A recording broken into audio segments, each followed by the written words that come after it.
This is Winnipeg Sports Talk Daily with Andrew Hustler Paterson and Michael Remis.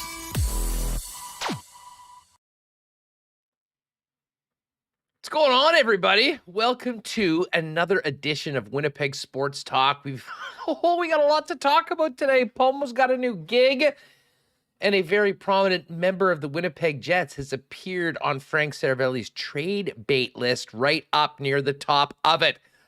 Really looking forward to the program. Eric Fehr, good friend of the program, is going to jump on. He's got a lot of exciting things going on.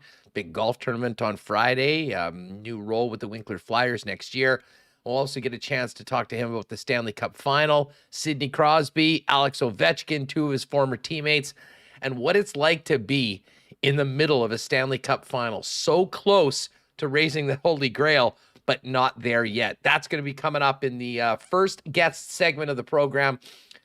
And then we'll have Ken Wiebe, Wiebe's World, from the Stanley Cup Final. We'll certainly touch on Game 4 tonight, but I have a feeling we'll be talking far more about off-ice things with the NHL offseason, including Maurice heading to Florida, Blake Wheeler potentially being dealt, and much, much more, obviously, potential. Well, the name Barry Trotz is probably going to come up as well with Ken a little bit later on.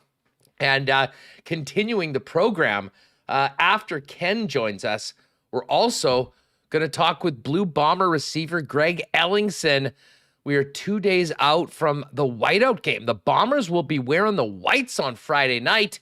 Should be a great, great evening. We'll talk about the first couple games in blue and gold with Greg, and a look ahead to the game against the Hamilton Tiger Cats. So lots to chop up today. First things first, though, a big thanks to the sponsors that make this show happen each and every day, including our friends at Manitoba Battery, Royal Sports, Culligan Water, Vita Health Fresh Market, F Apparel, Wallace & Wallace, Aikens Lake, Breezy Bend, Not Auto Corp, Little Brown Jug, Princess Auto, BP, Nick and Nicky DQ, Assiniboia Downs Canadian Club, and Coolbet Canada. And speaking of Assiniboia Downs, shout out to everyone that picked a winner last night in race 6. Saw quite a few threes on the list last night. It's all going to come down to today's race. We'll see if anyone can actually pick 2 correct. We've had 5 races so far. But we will do that towards the end of the program, so stay tuned. Your chance to come and join myself and Michael Remis for the world-famous prime rib buffet out of Assiniboia Downs, along with a guest in the next couple of weeks. Speaking of Michael Remis, let's get him in here and get this thing on the road. Remo, what's going on? How are you? Yeah, lots to get to. I was dropping my son off at daycare today. Child labor starts early in the Remis home. Yeah, and then I got the alert that Paul Maurice was hired by Florida. I had to rush home to tweet out the news and put it on our social media. So it's been definitely a busy morning with that. And we not only had that bomb, we had Frank Seravalli adding Blake Wheeler at number 3 on his trade targets list. So a lot to get to, but did you want to start off first? I want to congratulate you. I'm on a bit of a high. What a great dinner yesterday in support of the Rady JCC. At the convention center, Emmett Smith was the guest, and you did a fantastic job, along with Matt Leibel, leading the interview. Very well done, Huss. Well, thanks a lot. I'll be honest, that was a real thrill to get the opportunity to do it, and I want to thank Lori and Rob and Zach, Al, and everyone on the organizing committee of the Rady JCC dinner. I mean, that dinner, and we've talked about it for years in the past, is sort of the premier, really, dinner event, never mind for the sporting community here in the city each and every year. They did such an amazing job at filling that place. There was 1,400 people there at the RBC Convention Center last night, and I wasn't aware that this is the way things were set up, but got a chance to sit at a table with Emmett Smith, as well as pretty much the who's who of the Winnipeg sporting community. Oh, here we've got the picture. Geez, Remis, you're on it today. So there, first of all, that's the first time I've worn a suit in a long time. However, I am in negotiations or talks with Andrew and the gang over at F Apparel. I'll be going in there next week because we're gonna freshen up the wardrobe for the fall and the upcoming hockey season. But anyways, you're seeing there Wade Miller, President and CEO of the Winnipeg Blue Bombers, of course, Matt Leibel, John Olfert, CEO of True North Sports and Entertainment, Phil Dos Santos, great to meet him in person, first time head coach of Valor FC, Cashman, Andrew Collier, general manager of the Winnipeg Goldeyes, Al Greenberg from the Rady, and of course the guest of honor, Emmett Smith, last night. And it went amazing. I mean, you always get a little, I don't want to say necessarily nervous. It was more the sitting around and the waiting for it before we went up there. But I'll tell you what, Emmett was phenomenal.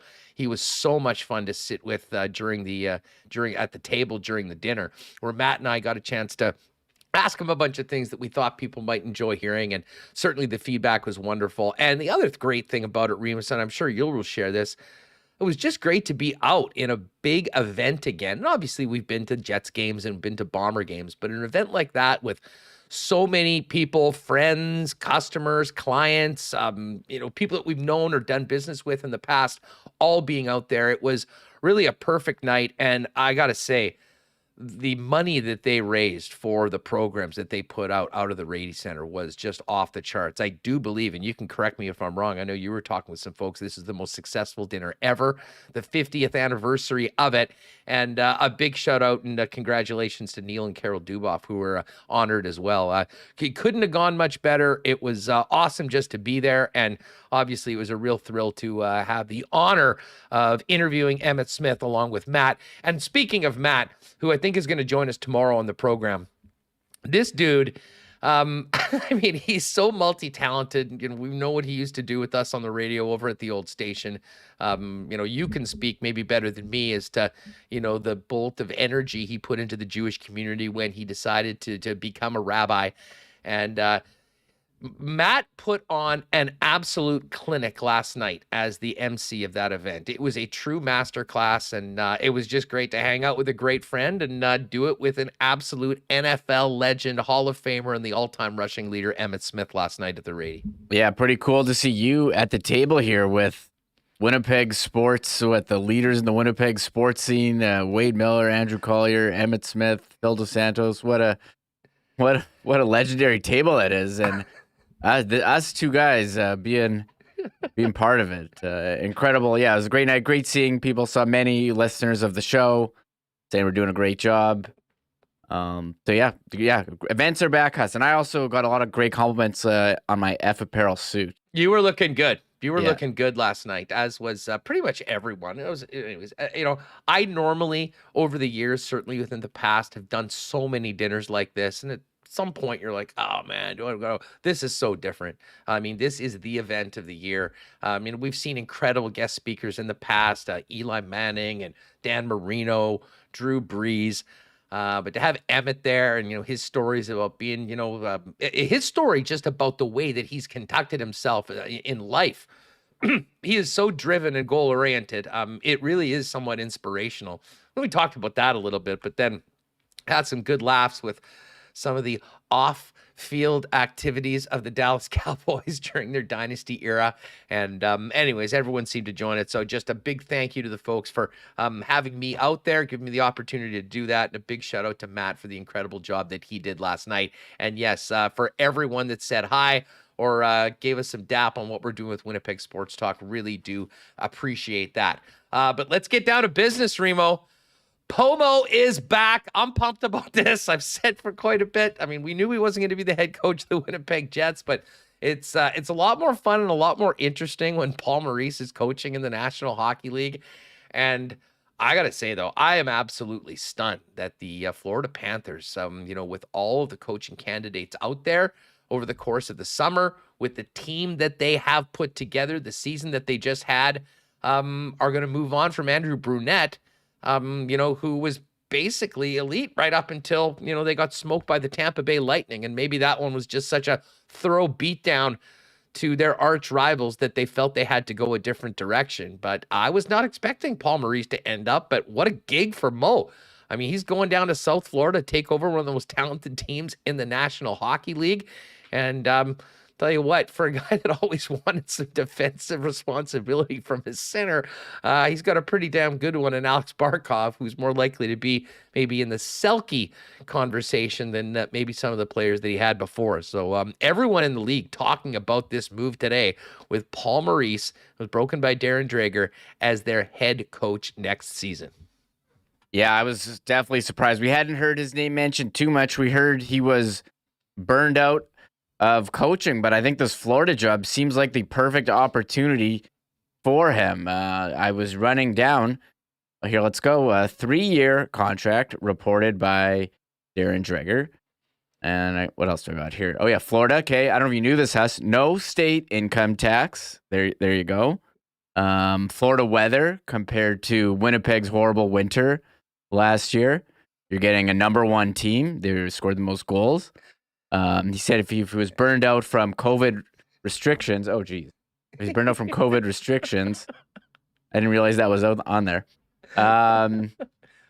Just so people know, we actually do have notes. There is a lot of preparation that goes into these shows, just so you know. Oh, I'm going to have to edit that out. I'll put all our show notes on there. Whoops. My great rant. Oh, no. I had all my notes ready, and I just showed them on the screen. Show your hand. If he was burned out of COVID restrictions, well, they don't have any in Florida, so that's a plus. And what was the other one? Oh, yeah. For a guy who talks about time zones all the time, well, in the Eastern Conference, there's just one. So you don't have to, the travel there is so much better than here. So I'm looking forward to, the press conference to announce it and what he's going to be saying going forward. We joked, we joked that, we may have to go live for the Panthers introductory press conference, but we probably won't do that. We'll certainly have some clips of it, and it'll be very interesting to hear, what Maurice has to say. I mean, I don't believe he's really had any comment on anything since the 17th of December when he walked away from the Winnipeg Jets and resigned as head coach. Now, it has been interesting because I was just on with Rod earlier today, and we've already heard from Panthers fans that we're now sort of paying a little bit more attention to what happened here in Winnipeg. And looking back now, it was an incredibly long time for Maurice to be the coach, and listen, there's a reason why I think even the best coaches have somewhat of a shelf life with particular teams, and I think the Jets were trying to buck that and really have Maurice is the guy. We've talked all about this, the core of the club, the leadership group, kind of continuing on as the group that they believed in. And I mean, looking back, would it have been a better idea for maybe something to change with Winnipeg after the 2019 season? I'll say yes. I mean, I believed that for a long time. No, maybe it wasn't necessarily the head coach. Maybe it was personnel. Maybe it was leadership group, but whatever. The bottom line is they moved on from that, made some significant changes, obviously with Patrick Laine for Pierre-Luc Dubois, but maintained that group and nothing really changed. And in a lot of ways, it got worse, culminating with the disappointing season last year and Maurice walking away from the Winnipeg Jets. So, I mean, it's all Monday morning quarterbacking right now, but certainly there's a lot of people watching this that are probably yelling at the TV or their podcast going, I was saying that the whole time. And we get it. Certainly it sort of played out that way. But we knew Maurice wasn't going to be around next season. Maurice was gone. There's a coaching search on right now. Trotz Watch continues daily on Winnipeg Sports Talk. But what this means for the Winnipeg Jets, and listen, I mean, I'm not sure how related these things are, but it's pretty hard, Remo, not to maybe connect the dots in some way that like an hour after Maurice was, announced or reported that had agreed to terms with the Florida Panthers to be the head coach, Winnipeg Jets captain Blake Wheeler all of a sudden emerges not just on Frank Seravalli's trade bait board, but at number 3. Yeah. Yeah, I don't know if this is connected or not, but Frank Seravalli putting out his trade targets list, which had Mark Scheifele on it earlier, and then took Mark Scheifele off. now has Blake Wheeler, and yeah, he wasn't like 25 or 30 where Scheifele was the last name on the list. Blake Wheeler coming in at number 3, and bit of a shocker when the team's captain is on there, Huss. And I can read what Frank wrote here, and he didn't really elaborate much on his show today. He kind of just said what was in the article. Sources say the Jets have begun to explore the market and engage with teams on the possibility of moving Wheeler, the franchise stalwart and last remaining holdover from the Atlanta Thrashers days. He's got complete control over his destination until July 1, when his full no-move clause converts into a 5-team list to which he'd accept a trade. The early sense is Wheeler may be willing to consider a proposed destination that also is not on the list. It's a proper fit for his family and career, if it's a proper fit. Will his cap hit prove difficult to move? Maybe not. Wheeler could be the missing piece for a contending team as a point-per-game, play-driving winger with size and heart. And he has 2 more seasons, $8.25 million AAV, and immediately, when Maurice was hired in Florida, I got a DM from a listener who said, "Hey, Wheeler has a place in Florida," and then this came out. I don't know if it's related or a coincidence, but 2 big items of, I guess, former Jet news and current Jet news this morning. Yeah, listen, I'm not surprised that Wheeler's name's come out there a little bit. I mean, I think we've heard, some rumblings that, maybe Blake might like a change of scenery, considering what happened last year and where he's at in his career. And I'll tell you what, I think Blake Wheeler would, never mind having the place down in South Florida and the time he spends there with his family. I think he would look at the opportunity of potentially joining a team like the Florida Panthers as an incredible chance to get closer to winning a Stanley Cup, at least right now as we sit here in the middle of summer 2022. And even better, I'm sure from his perspective, if a guy that, he played for and, was his guy the entire time in Paul Maurice as the head coach. Now, when you look at the Panthers, salary structure, it's I don't really see how they're going to make this work easily. There could be some sort of salary retained. And many people have thought, I put it this way, and I'll say this right now, for folks that think that the Winnipeg Jets are going to do whatever they can do to get rid of the Blake Wheeler and the Blake Wheeler contract, I don't think so. I think that, he still is a player that can certainly help you win hockey games. I've said before on this team, I think that with the right attitude coming in under the right coach, Blake Wheeler can absolutely be part of the solution here, as opposed to many people that have, accused him and, that group of being part of the quote unquote problem. But obviously things would be very, very different if that were to be the case. And, I think maybe on both sides, not going that route and going the road of some sort of a trade would be ideal for both the player and the team. But again, we're talking about a salary cap world. We're talking about a player that's 35 years old. And we're talking about a guy that's got an $8.5 million cap hit, which is not that easy for a team like the Panthers to come in. Now, there has been talk, Reem, about Sergei Bobrovsky. Now, Bobrovsky's got a full no move, and I saw someone throw this out. I mean, no Wheeler for Bobrovsky. I mean, maybe it would be the asset moved. I mean, I don't think Winnipeg is even thinking about that for a second, even if Bobrovsky said, yeah, I'll accept a trade to the Winnipeg Jets. But that being said, there is a big goaltending market, and we could be talking about some salary retained on both sides.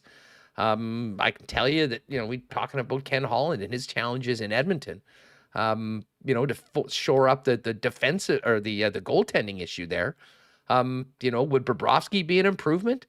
If the Panthers or the Jets or one of those teams was willing to eat part of the $10 million salary, would the Edmonton Oilers be willing to give up an asset for that? So maybe there is some sort of a 3-way opportunity with teams like that. That being said, the Panthers, they've got Barkov at 10 mil. They've got Reinhardt at 6.5. And then they've got a number of players. Well, Huberdeau, 1 year left at 5.9. You know that he's going to be due for a huge, huge raise. It's a guy that found his name on quite a bit of Hart Trophy ballots yesterday. We will get to the trophies a little bit later on. Hornqvist has 1 more year. Then we've got a group of players like Sam Bennett, Carter Verhaeghe, Anthony Duclair, younger players. So if you're bringing in $8.5 million, you're going to have to figure out what you're moving out, what happens. And I think Bobrovsky might be the key player when it comes to all this. If they're able to move him, maybe there's a better opportunity to acquire a player like Blake Wheeler. And as far as the market for Wheels, as I said, I don't believe for a second that the Winnipeg Jets are just going to literally give Blake Wheeler away or let him walk. And I think the same thing about Mark Scheifele, although Mark Scheifele, with the money that he's making, the 2 years left on his contract where he's at, I think obviously is a far more attractive asset overall as far as return. But we are going to be getting into a situation. I think that the first week in July is going to be fascinating, Reem, because we do expect that Barry Trotz will have some sort of a decision, at least reported by Pierre LeBrun, by the 1st of July. If that is in Winnipeg, I think immediately they move on to things that I'm sure would have been discussed before, and you could see some moves going into the draft. But that draft day, July 7th in Montreal, is going to be the focus, because as much as there's going to be selections and the Jets have a couple options right now with currently 2 first-round picks, there will be as much intrigue as to potential player move with this hockey club as there will be as to who gets picked at number 14 and number 30. Yeah, I agree. And we had talked all week. Okay, if a new coach comes in, what moves are we going to see? And we had talked, is Scheifele the guy? But seems like Blake Wheeler. And I have to wonder, even if he does come back, is he going to be wearing the C on his jersey as well? It seems like the team ready to move forward into a different direction. We hadn't, heard his name, and we're just speculating if Florida would be a fit because he does have that modified no move, and we'll see what happens. I think Blake Wheeler's still a productive player. He can contribute, but I think it was pretty clear that maybe he was playing a bit of the role he was given was maybe what he, other players could have been given those roles in the top line, and his skills are a bit diminished, and maybe he's more of a power play specialist on the middle six as opposed to top four. But I like Wheeler, but salary maybe a bit too much. And how many times have we said this guy's salary not going to be able to be moved, and then somehow you find a way to move it? So it's a great point. It's a great point. How many times? And listen, we're not talking about a guy making $8.5 million that put up 22 points last year. No. I mean, Blake Wheeler, you can say whatever you want about him. The guy's been productive and continues to be productive and was productive last year. Now, I mean, my concerns about the Winnipeg Jets, and honestly, I think it's, in my opinion, it has as much to do with Mark Scheifele than Blake Wheeler. But at the same time, I mean, those two guys have been so connected at the hip and sort of been the guys that were Maurice's guys. And, we saw the way they were handled by the coaching staff in the past and how Dave Lowry changed. And we saw what that got out of, in particular, number 55. So that goes back to everything we were talking at the end of the last season. We knew, I don't know how many times I've said on this program that this team needs a number of changes, but one thing is a significant shakeup in the leadership core and the core of the team. And we know that there's players like a Pierre-Luc Dubois that you're hoping you can sign to a long-term deal and knows that he's a big part of that core.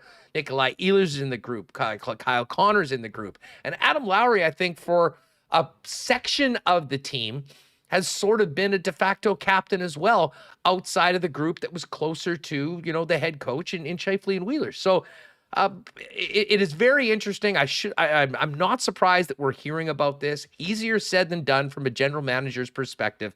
But you do make a great point, Reem, that, despite Blake Wheeler's age and contract, he is very productive. We know Paul Maurice thinks the world of him. And I think there's some other general managers in the league that if they could fit his number into their cap, would love to have them on their team and take a run at a Stanley Cup in the next couple of years. Yeah, and if you're the Jets, why you'd maybe be more inclined to trade Wheeler instead of Scheifele. I mean, Wheeler's a winger, older, higher salary.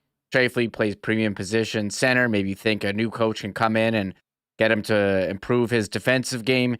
And I think it's kind of like what Calgary did. If the Jets want to follow what Calgary did last year, after having a disappointing season where everyone thought they were going to be a playoff team and they totally disappointed. Well, they got a new coach who's demanded some more accountability in Daryl Sutter. The captain moved him on. Mark Giordano went to Seattle and then Toronto. So if the Jets want to do that, then you can, move Wheeler, who's your captain, and you shake up the leadership group. But also, you probably have an easier time bringing in a winger to replace that production. Then your centers, and from all we've heard from the insiders, they love having Scheifele and Dubois down the middle. You hear so many times, you build from, the middle, goalie, center, defense. And so we'll see if they can. I don't know who they would replace his points, though, Huss. I think that would definitely be one of your concerns, how you replace some of that production that he did get. If Withers out there, I mean, I will be the first one to say, I think, if you move Nikolai Ehlers into, a more prominent role with more ice time, you're going to see better results and you're going to see more points. But I mean, the whole thing with Blake is that this isn't about a player per se, just the guy that, what you see on the ice. It's all, to me, it's about the captain. It's about, changing of the guard of the leadership group. And I go back to a question that we had with Murat Atesh when we were speaking about Mark Scheifele and the potential that he would be traded. And I asked Murat, what does that do? Where would that leave Blake Wheeler with this team? And I always remember this answer from Murat because I thought it was insightful. He says, potentially on an island. And do the reversal on this. And I think the answer is somewhat the same, although the opportunity for Mark Scheifele would be a little bit different. Because if Scheifele was gone and Wheeler was somewhat on an island, you're 35 years old, you're still the captain, you're seeing the change, of course, and you're maybe just there. Scheifele's very different in that if his longtime running mate Wheeler is gone, and there's a new head coach, there's a new sheriff in town, if you will, and you got the buy-in of the rest of the team, Mark's got a decision to make. He's going to buy in, and he is going to be part of the solution, and he'll be the player that everyone knows that he can be and be a little bit more committed to the things that will actually help his team win games in addition to the incredible offense that he brings. Or they say that it's not going to work and they move another direction, and they do move him at that time.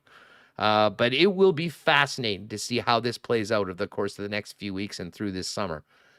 Because those two guys have been synonymous with the Winnipeg Jets, along with Paul Maurice, for the better part of the last decade. Maurice is now the head coach of the Florida Panthers, and we're now hearing for the first time some legitimate trade rumors and talk about the captain of the Winnipeg Jets, who many of us thought would be the last guy to leave. But I think that there's something to be said for the fact that the player might also want to change his scenery, especially if the opportunity, like potentially going to Florida, was put forth to him. Yes, I agree with that. Sorry, I'm moderating the chat, so I had to throw a couple people off top rope. Oh, we've already had a top rope. Well, fake Scott Billick is back in here, and some other nonsense that I have to keep an eye on right now. But I gotta be honest, I wasn't paying attention to what you said. But as far as where was the comment? Well, I mean, just that, with Wheeler, we said that if Scheifele was traded, Wheeler might be on some sort of an island. This goes back to the Murat conversation. I caught that. And if it's reversed, I mean, I think you could say some of that same thing about Mark Scheifele, although, I know Adam Lowry's hanging out with him in Calgary along with Josh Morrissey. I mean, I've been I've been a proponent of exploring the market for Mark Scheifele dating back to November. Any regular listener of this program would know that, because I'm not sure that, they'll be able to re-up Mark at the end of his career or at the end of this deal. And I think that there are, especially if you have Pierre-Luc Dubois and some of the other players that are ready for a primetime role, I think there's some guys that could fill it. Now, you're not just replacing Mark Scheifele. But as far as changing over the team, the room, the leadership group, if Blake Wheeler is moved, I mean, that's a more significant move, I think, when it comes to the locker room than even Mark Scheifele. And that's saying if you trade Scheifele, I still do believe that there is a good possibility that Wheeler buys in and can be part of the solution. All that being said, this has just added another layer of intrigue to this Winnipeg Jets offseason that really is going to take place. It's really going to get going once we find out what happens with the head coach. I will mention, I do know that the busy week for the Winnipeg Jets. I have no idea when this Barry Trotz meeting is going to happen, where or how it is, but I do know they've got the board meeting, they've got pro scouting meetings, amateur scouting meetings. So there's a lot of things happening behind the scenes with the Winnipeg Jets. And Oh man, it would be incredible to be fly on the wall right now, because I'm sure things are being discussed within the walls of the management group that a few years ago would have thought absolutely inconceivable. And well, I guess one of those things is Paul Maurice is now the head coach of the Florida Panthers. So we're going to get to all this with Wiebe a little bit later on in the show. I will say I was actually surprised that just the way things ended in Winnipeg, that a team would jump on at the chance at Paul Maurice. And it's just surprising. Jack Adams nominee, Andrew Brunette. Maybe they had some struggles in the playoffs, but by all, they go up against the Cup finalists.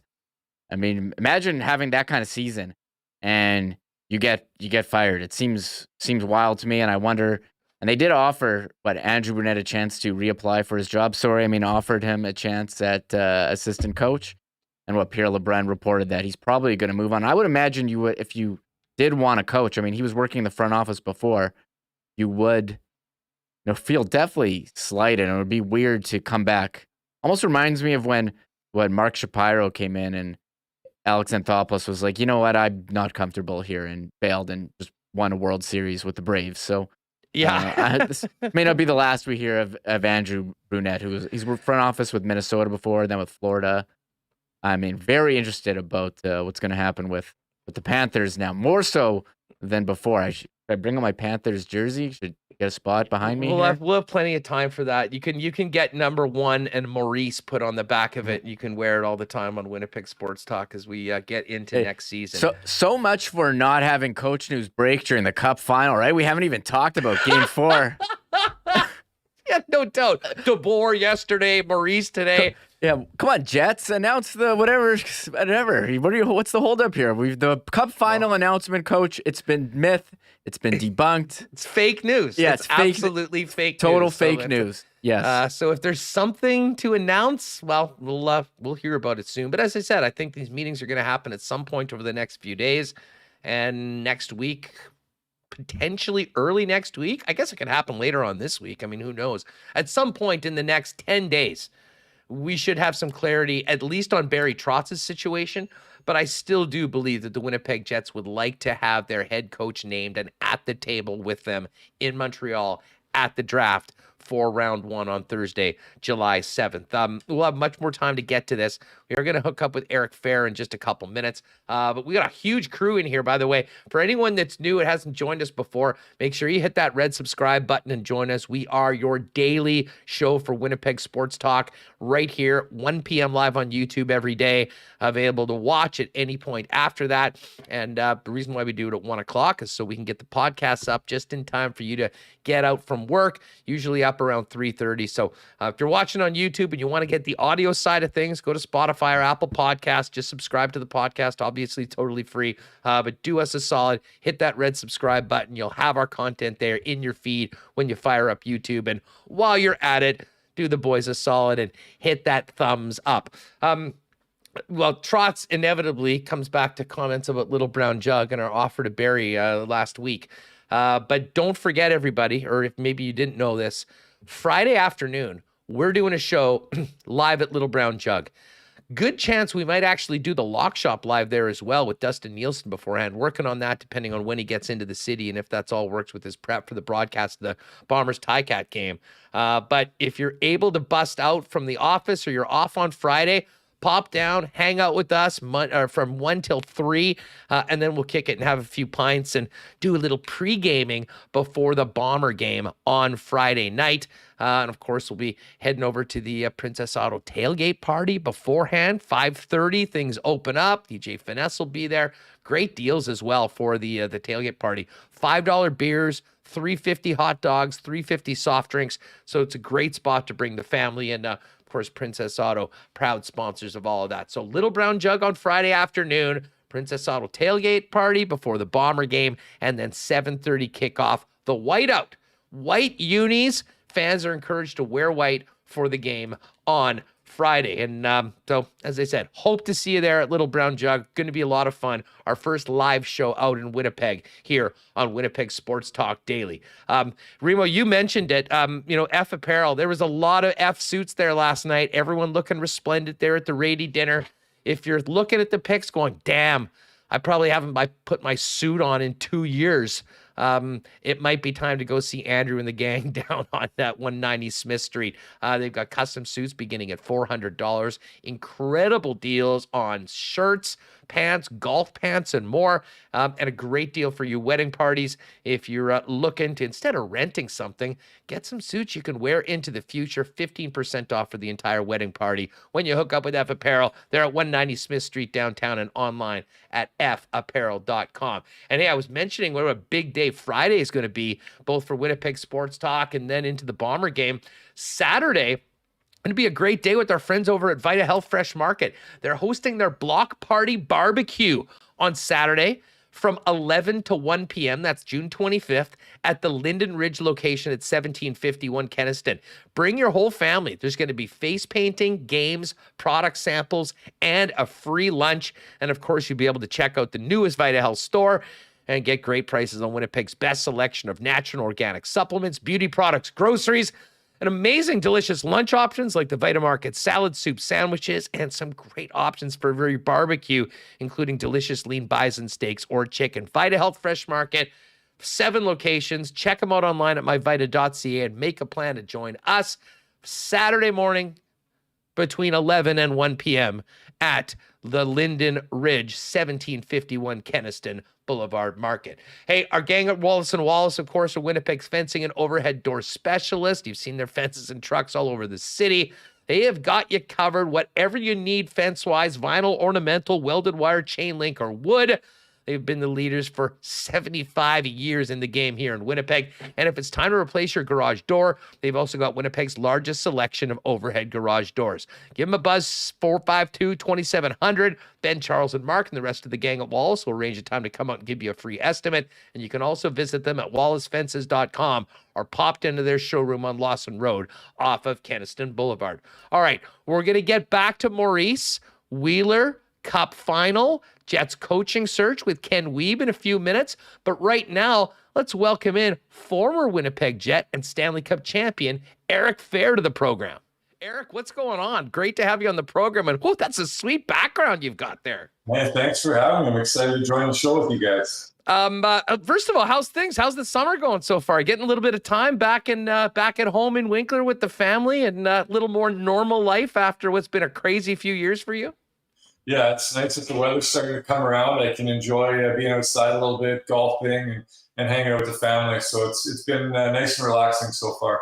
You know, listen, there's a lot of things I want to get to on, what's next for you, as well as a big day for you on coming up on Friday. But, while we're getting ready for Game 4 tonight of the Cup Final, just wanted to get your thoughts on the playoffs and in particularly the Tampa Bay Lightning, who have been, the cream of the crop in the National Hockey League, pull themselves off the mat when many people counted them out, and that incredibly high-flying Colorado Avalanche team that, it'd be interesting to see how they come back tonight after the first time really getting throttled in the Stanley Cup playoffs.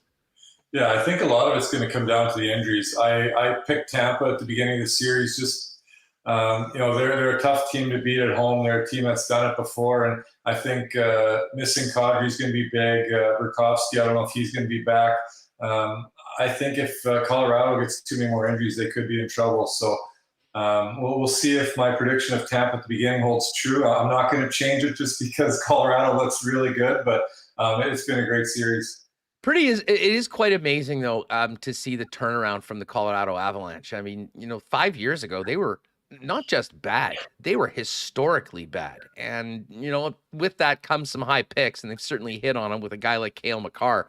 And now you see a team that has so much talent, but talent brings you so far. We have seen Tampa Bay's experience, physicality, and let's not underestimate the talent that they have too, that makes them just so hard to beat.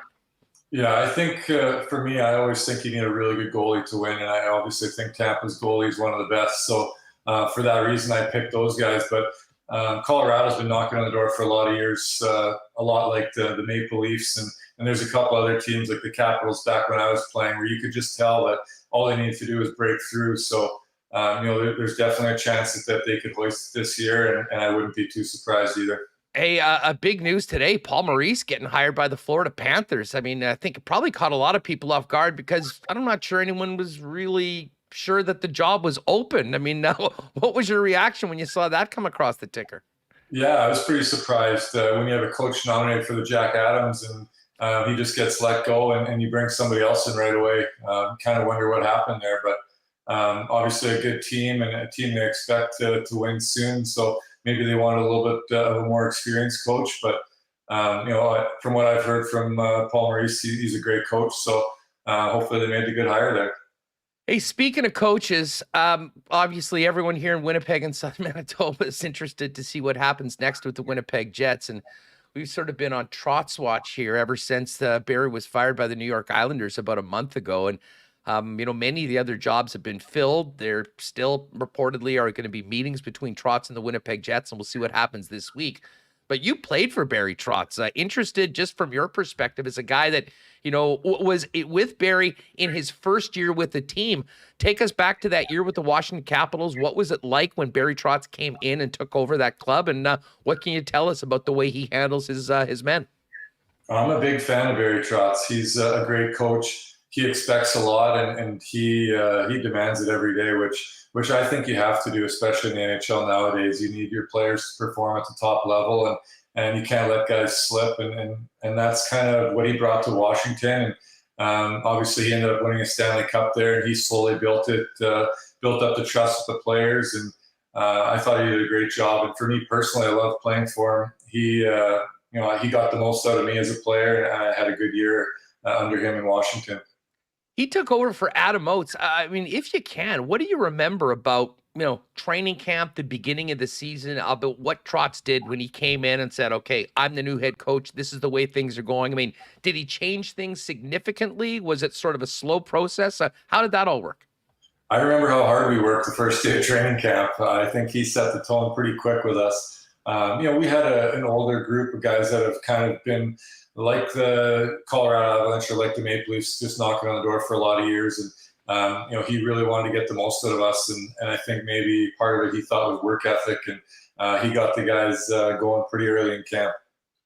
What would you say when you think about Barry Trotz, and we've seen the incredible success that he had, building a team from scratch in Nashville, coming in, then that year you played for him in his first year in Washington, ending up becoming a Stanley Cup champion. And then what he did in New York, taking a team that was the worst defensive team in the National Hockey League and in one season turning them into the best. I mean, what are the qualities of Barry and what maybe separates him from some of the other coaches that has given him this level of success in your mind?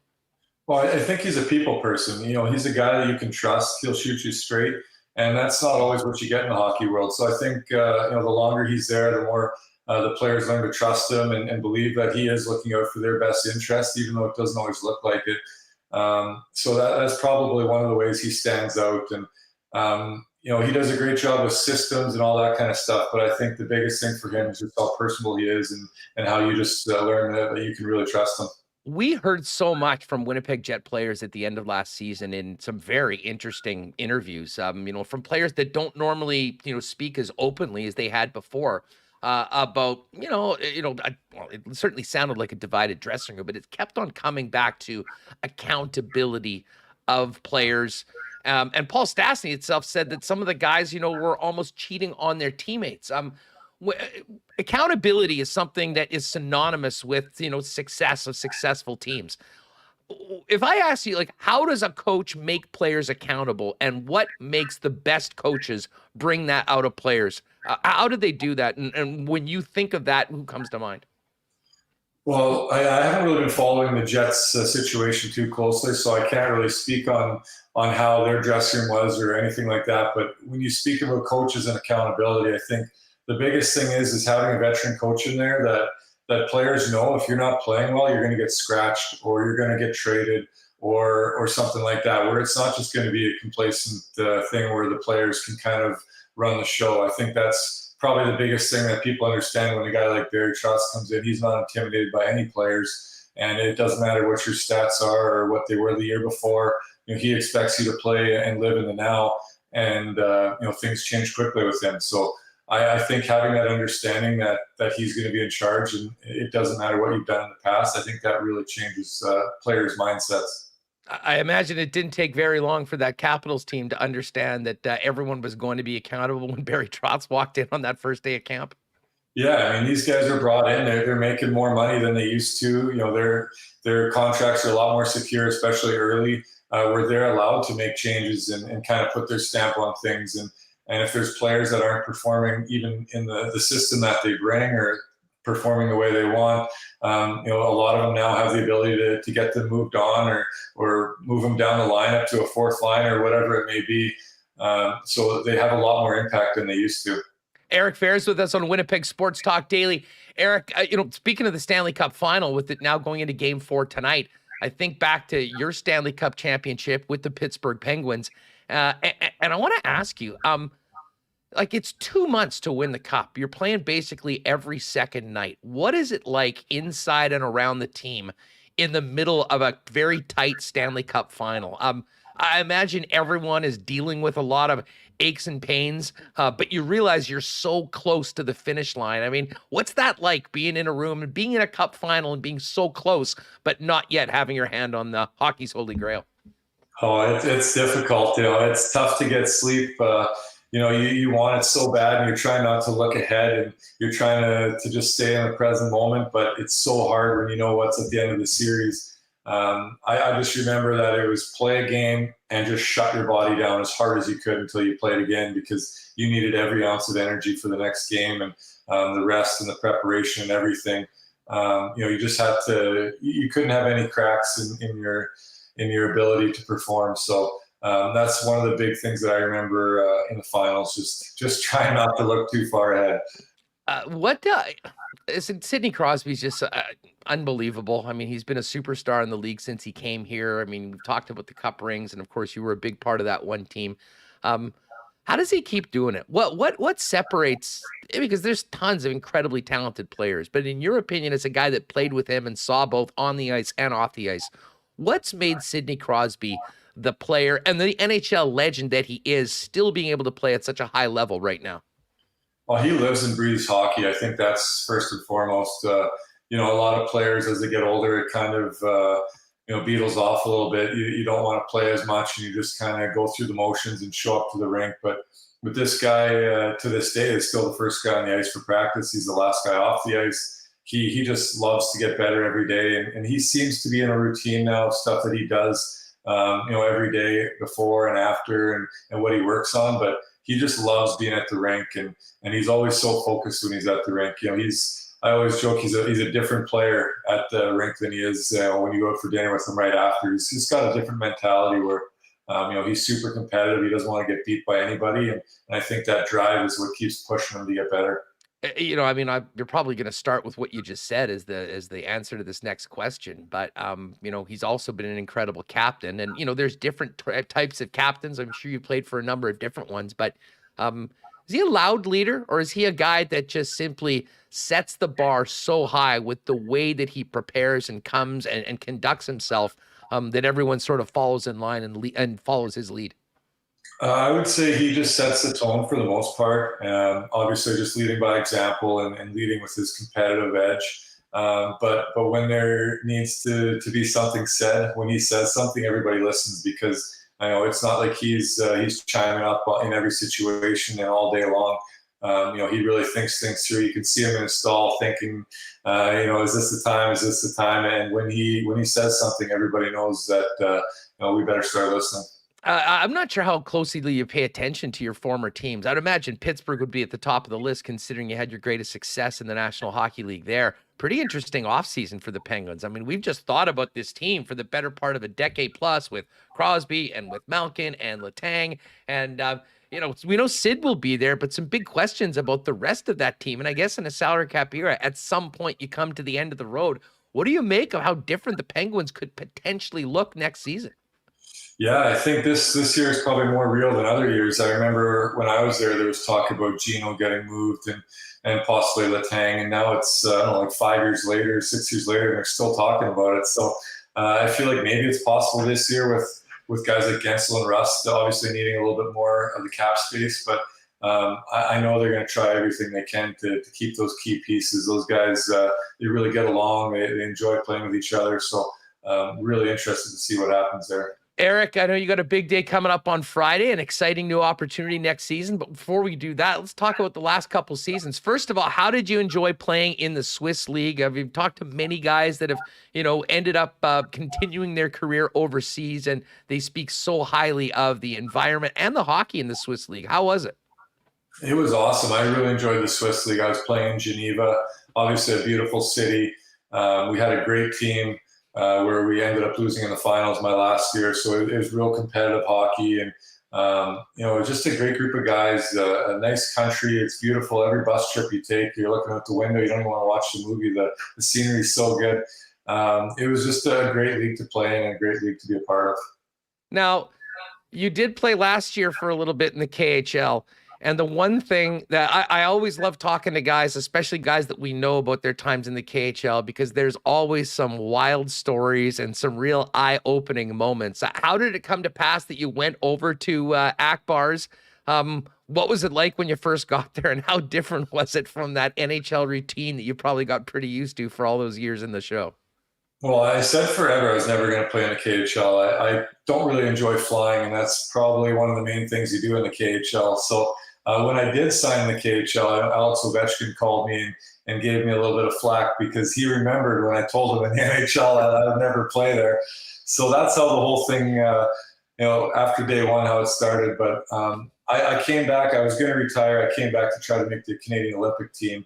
So I needed to start skating. I needed to find a place to play. And I settled after playing in a tournament in Moscow. A bunch of KHL teams reached out. So I ended up signing with AK Bars and playing in Kazan. So that's kind of how it all started for me. How different is that league from what we are used to seeing in North America? It isn't completely different. The travel is obviously more extreme, but I would say in that league there's more people challenging players one-on-one, a little bit less structure. But for the most part, it's a very skilled league. And, there's a lot of good players that are sitting over there right now. Hey, you mentioned Ovi, we talked about Sid. I got to ask you about him. I mean, I'm sure you, as a guy that already had a ring, were pretty happy for so many of your former Capitals teammates, but especially Ovechkin.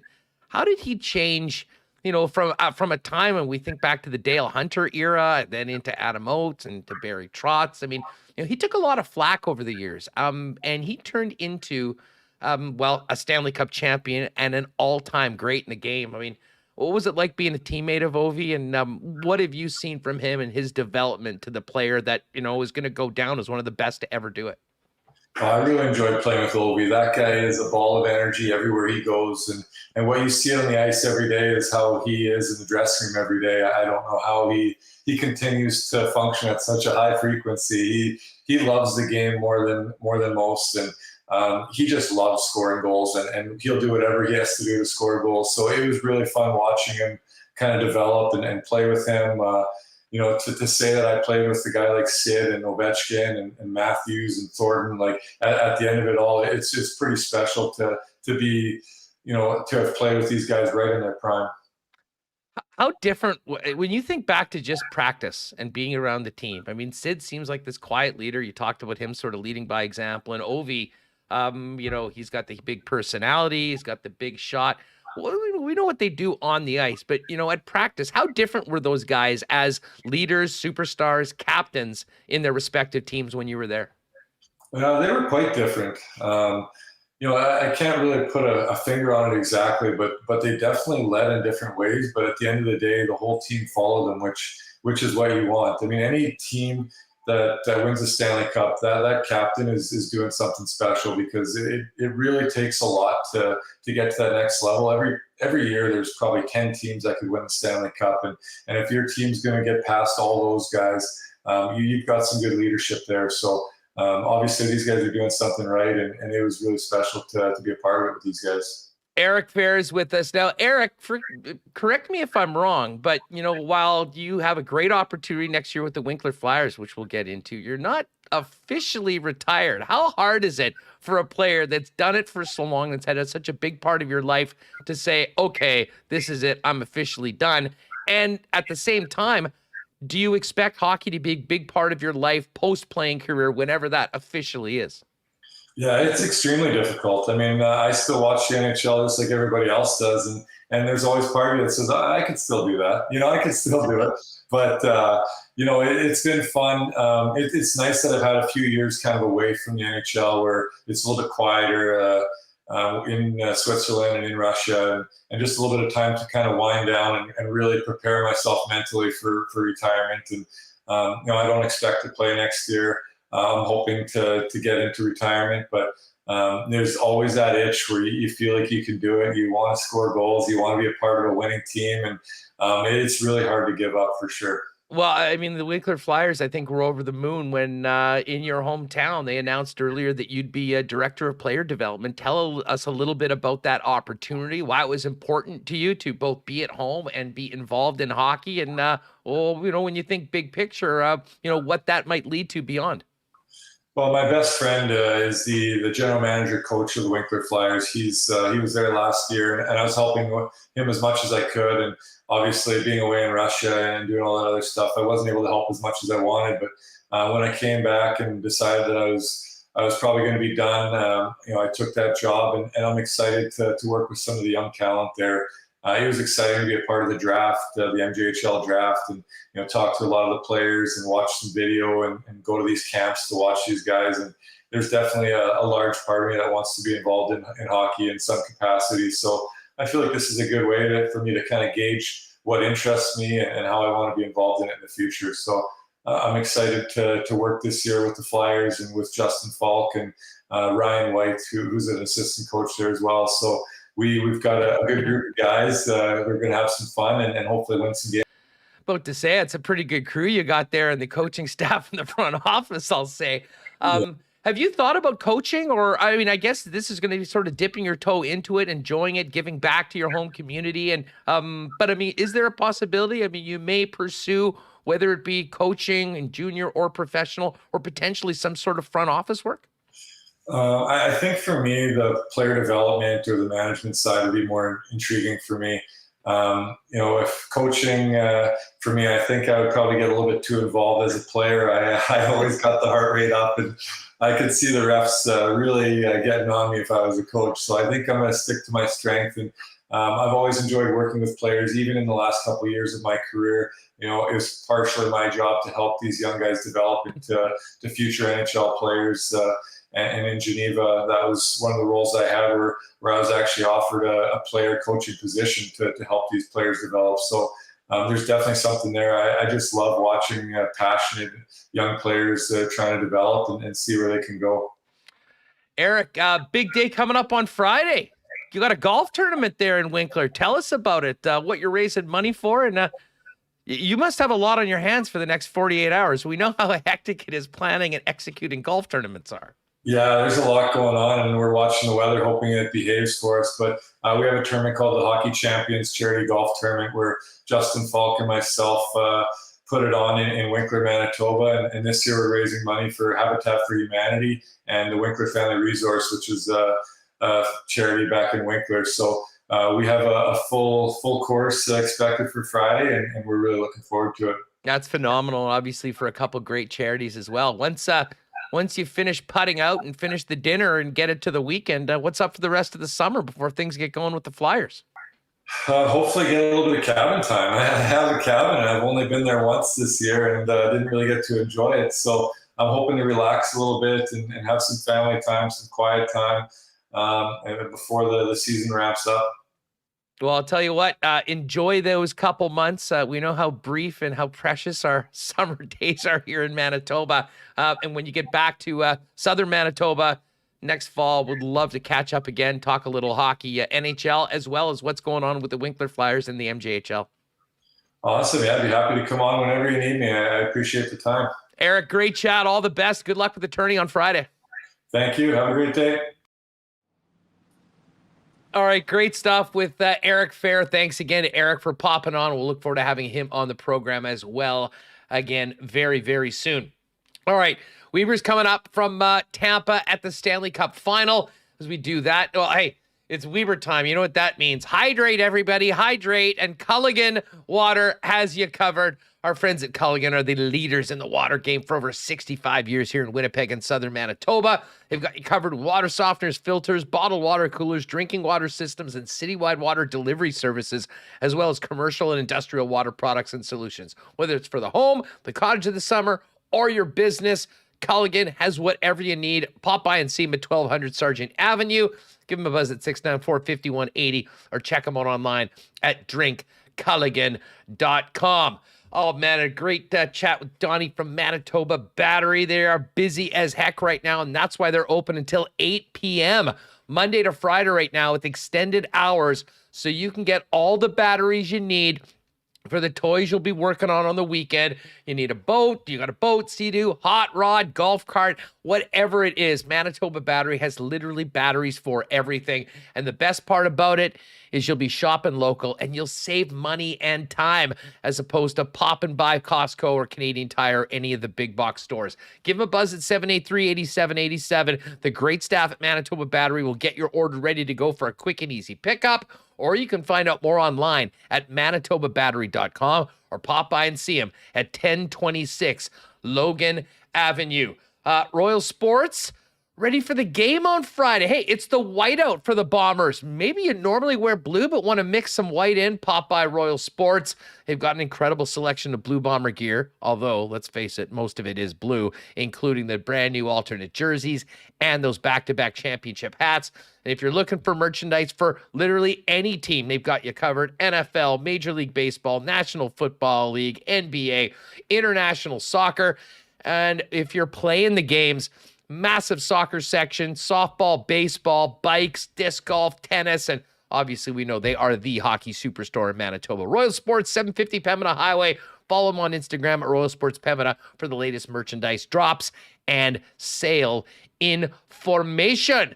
And hey, a big shout out to our friends at Aikens Lake as well. Man, I saw another massive master angler coming out of Aikens yesterday on Pit Terren's Twitter feed. Follow them at Aikens Lake. We're going to be heading out there in early August. Cannot wait for it. If you're thinking about a once-in-a-lifetime chance to you enjoy a beautiful off-the-grid fly-in fishing location less than 2 hours from the city of Winnipeg, Aikens Lake is the spot. Find out more online at aikenslake.com.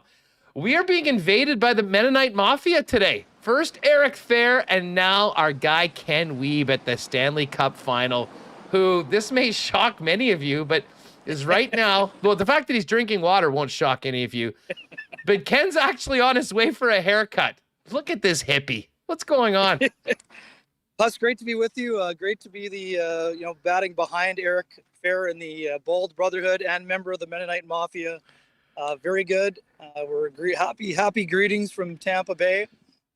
Yes, this is hard to believe, but originally, Huss, I was only scheduled, as you know, to do the first 2 games of the Stanley Cup Finals. So I did not trust the trusty. I did not pack the trusty Oster 76 Clippers. So at about the 6-day mark, you get a little bit of too much fuzz at the back. So gotta take her down to the wood here as we get ready for Game 4. I can't imagine one of your other bald brethren on press row wouldn't have the utensils available that could save you the time and the trip.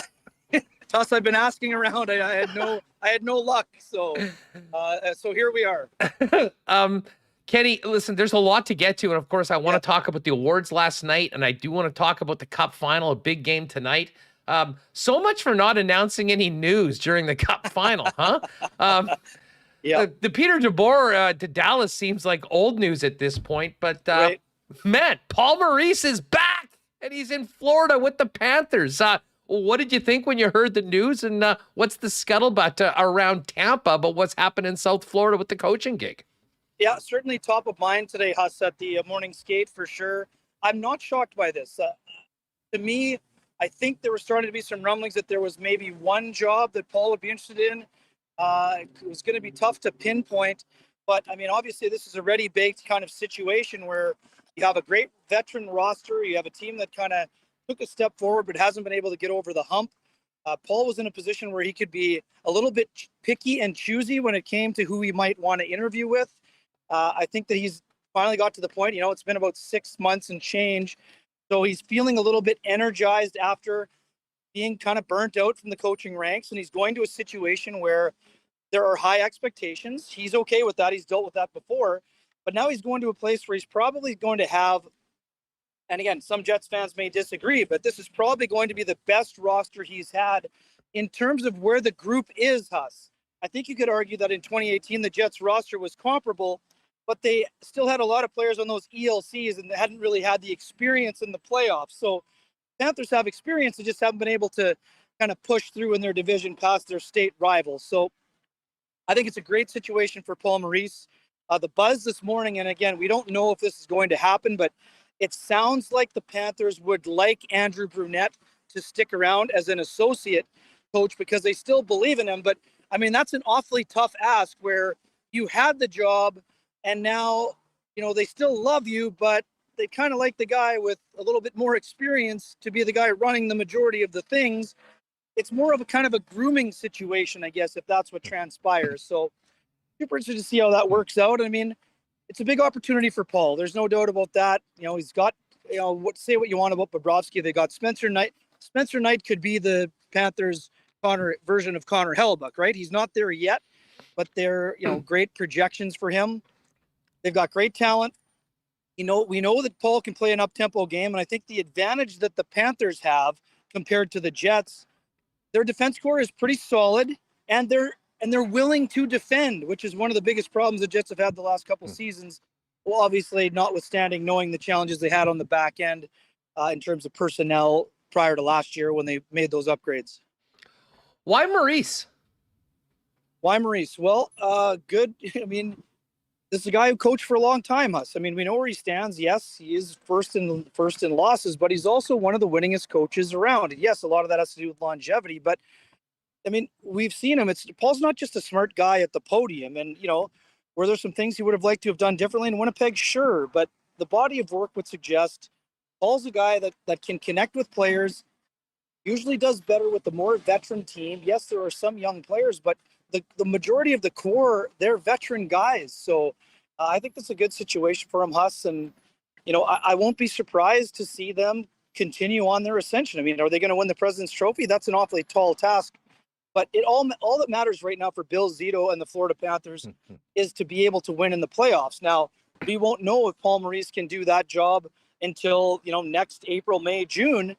But I think it's a good situation for them, and it's a good situation for the Panthers.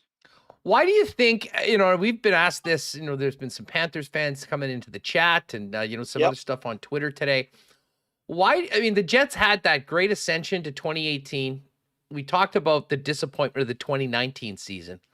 Why do you think, or what lessons do you think Maurice would have to build on in Florida, considering the downturn of the hockey club over the last two seasons? Well, Huss, I mean, Florida's going to a situation where there's no built-in drama. There's no departure of the heartbeat of the team. There's no loss of the second line center who's the conscience of the team. There's no second overall pick that's been asked to be traded. So I understand what people are saying. Oh, well, if he couldn't fix the problem in Winnipeg, how can he fix it in Florida? Well, Florida has different problems, and the problems that they have are not related to culture. So to me, this is a non-issue or a non-entity. I mean, he's going to a place where I think that Florida has a pretty solid, you know, not to say the Jets don't, but their situation with their leadership and their young players having the roles that they want. I don't think if you went to the Florida Panthers, Huss, there aren't 6 players that are demanding to have more ice time the way that the Jets did with certain individuals, whether that was Laine himself or a Jack Roslovic or you know, continue to go down the list. You know, everyone who thought they were getting squeezed out because Scheifele and Wheeler were playing 24 minutes a game. The Panthers don't have that issue, Huss. So will there be some players who are disappointed? Sure. But Paul Maurice is going to bring a lot of experience. And like you said, lessons learned. I mean, I think that, you know, maybe you gave their stars a little bit too much at times in the scenario with the Jets. But live and learn. And again, what we've known about Paul Maurice for a long time, Huss, even going back to when he first came here, this is a guy that's not afraid to do some soul searching and homework. I mean, this is a guy that went to the KHL in a place where almost nobody spoke English, spent a year doing that. He spent a year and change doing media. He went to the minor leagues, Huss. I mean, this is a guy who has reinvented himself before. I don't think he had to change a whole lot, but I think you'll look for a couple of tweaks. And I think Paul's going to do a great job there. I really do. Ken, hot on the heels of that announcement, Yep. Blake Wheeler appears on our pal Frank's trade bait board, and not just on the board, but at number 3. Listen, what's your reaction to that? What do you know about the situation with Wheeler and the Jets? And is this tied to the fact that Paul Maurice is now in a spot that probably Blake would be more than willing to go to? No, I don't see a connection there, Huss. I mean, obviously, would Blake play for Paul again? Sure, but I don't see the Florida Panthers being able to make room for Blake's money. Was there sorry, I just don't see a fit. Could Blake be moved in the offseason? You and I have discussed this before. I mean, I think that Blake would be more open to a change of scenery. I'm not saying that he has demanded to be moved, but what we've seen in the last few years, Huss, is very simple. Blake was even at the best of times, he's not a guy who loved the spotlight. I think that there's been a lot of stress in the situation over the last couple of years. And again, I think that it would be, I'm thinking that both parties would be looking. But again, there are some challenges to moving a contract that's $8.25 million, even with a 60-plus point player. I mean, most of the contenders don't have room to add on that salary. So if you're Winnipeg, you either need to add a sweetener or you need to eat half the money. So which one of those situations is more palatable to you, Huss? I mean, that's what Kevin Cheveldayoff and his staff will have to decide if they get to the point where that is what they decide to do. Again, this is something similar to Scheifele, Huss. This is not a point of no return situation for either party, but I think they would be both sides are probably open to a change. But I mean, we'll see what transpires. I mean, there have been lots of people who have asked outwardly for a trade that stuck around a little bit longer than all of us thought. But what I would say, and I've said this to you before, the more surprising thing will be if Blake Wheeler finishes his contract as a member of the Winnipeg Jets, not if or when he is moved.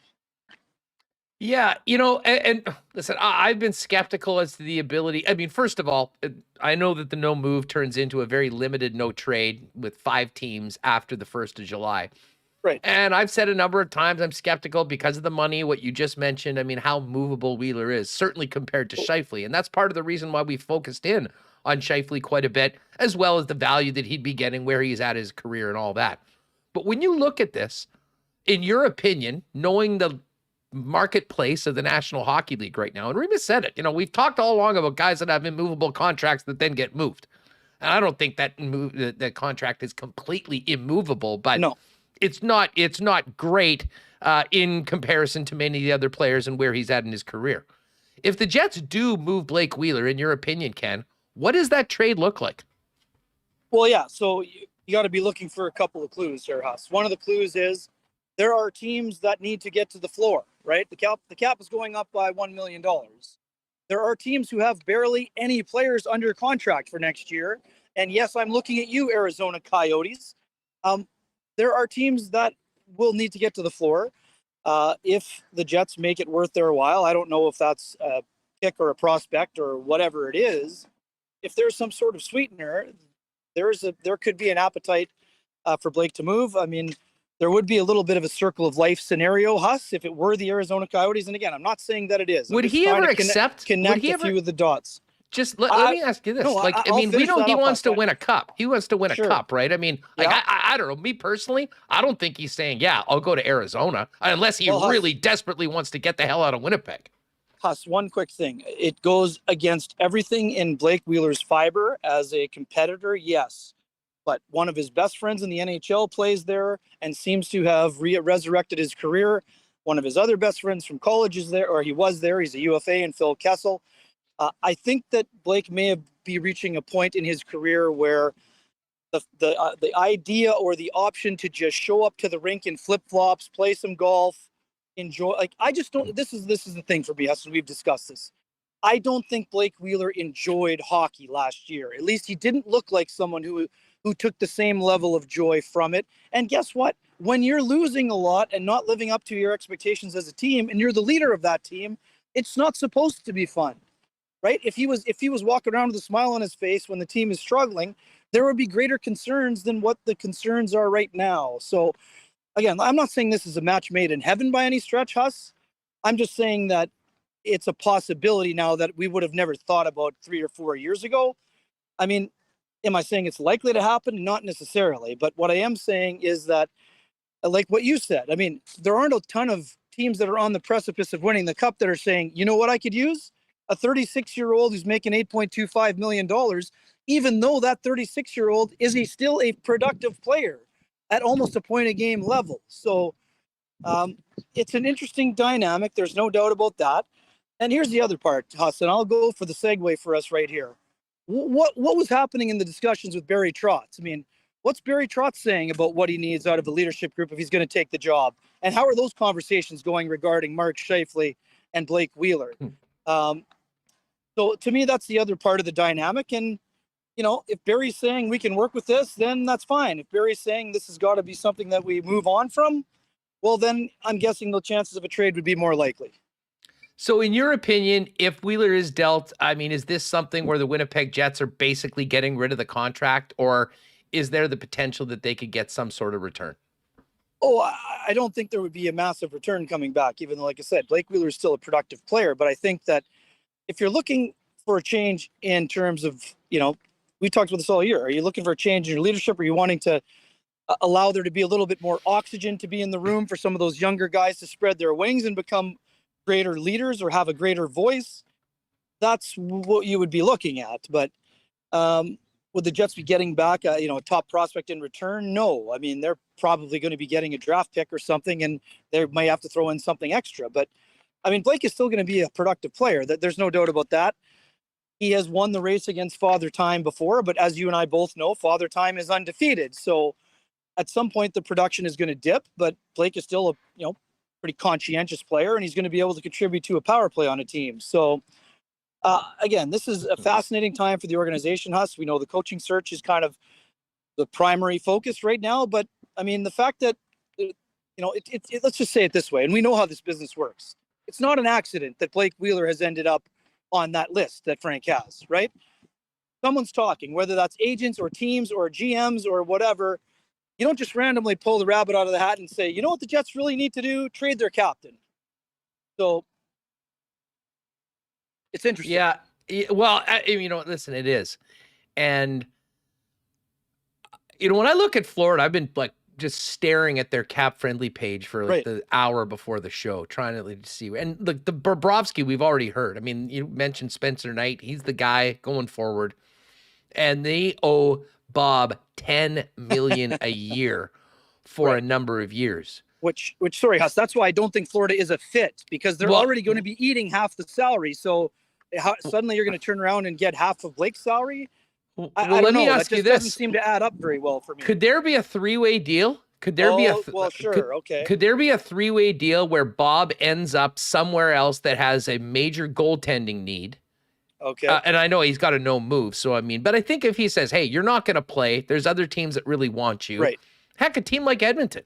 I mean, Edmonton needs a goaltender. I mean, if there's some salary retained, and essentially if they could turn Bob into Wheeler and then the Jets facilitate getting something back from a team that needs a goalie, I mean, is that something that could be somewhat realistic in your opinion?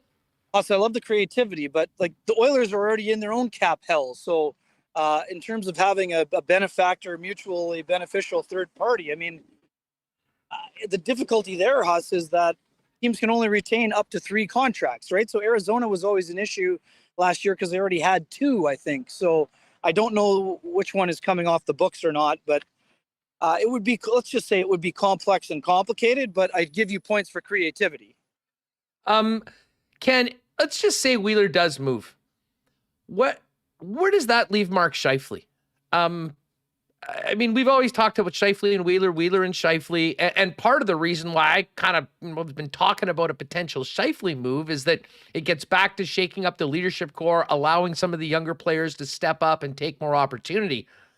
We've often thought about a Scheifele trade and where that leaves Wheeler. What would happen if it's the other way around, in your opinion? I don't think it's as big a deal as we used to think, Huss, to be honest. And we saw it at the end of the year. Wheeler was with Dubois the majority of the time. And yes, there was a Scheifele injury involved, but the move happened before the injury. So I don't see them as tied at the hip as they once were. That's not to say, I mean, this was a relationship that was a very good one for both parties for a very long time. And it's not to say that they couldn't play together again, but I don't think if you move one, you have to move both. But I mean, it's not impossible that both could be on the move. But as we know, the complicated part of that scenario is that the Jets aren't going to move Pierre-Luc Dubois and Mark Scheifele and Blake Wheeler unless they're planning a full-on rebuild. And as we've said many times, for an organization that had 0 sellouts last year and that the finances weren't great in terms of the COVID times, I don't see the Jets embracing a rebuild. They're not going to trade Connor Hellebuck, so they're going to try to maximize this window. So, like, I understand everyone is like wanting change and they want everything to happen overnight. And like we said last week, I mean, there's a lot that can happen between now and the beginning of October.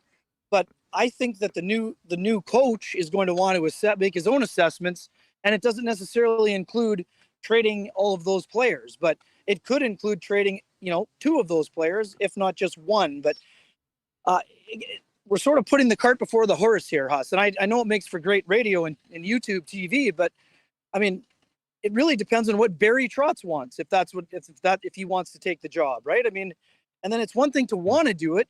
You need to have a team that's going to facilitate the moves, right? I mean, it's not like we're trading hockey cards when we're kids and you think you can pull the wool over your eyes of your buddy and say, yeah, that Gretzky rookie, I'll give you a Yaroslav Pozar for it. We're not going to be able to do that here. So it's super interesting. Peter Chiarelli's mom doesn't allow him to trade hockey cards anymore, and he's no longer involved in the group. So it's all happening. The trade is 1-for-1. Ken, it did take us a little while, shockingly, to get to Barry Trotz. Sure. What are you hearing on the Jets coaching search? Where are things at? We knew there was scheduled to be a meeting on the weekend. It got pushed back. What are you hearing? And are you where's the Trotzometer in Wiebe's world today? Yeah, the Trotzometer, I would say slightly beyond 50. I don't think Barry has decided yet.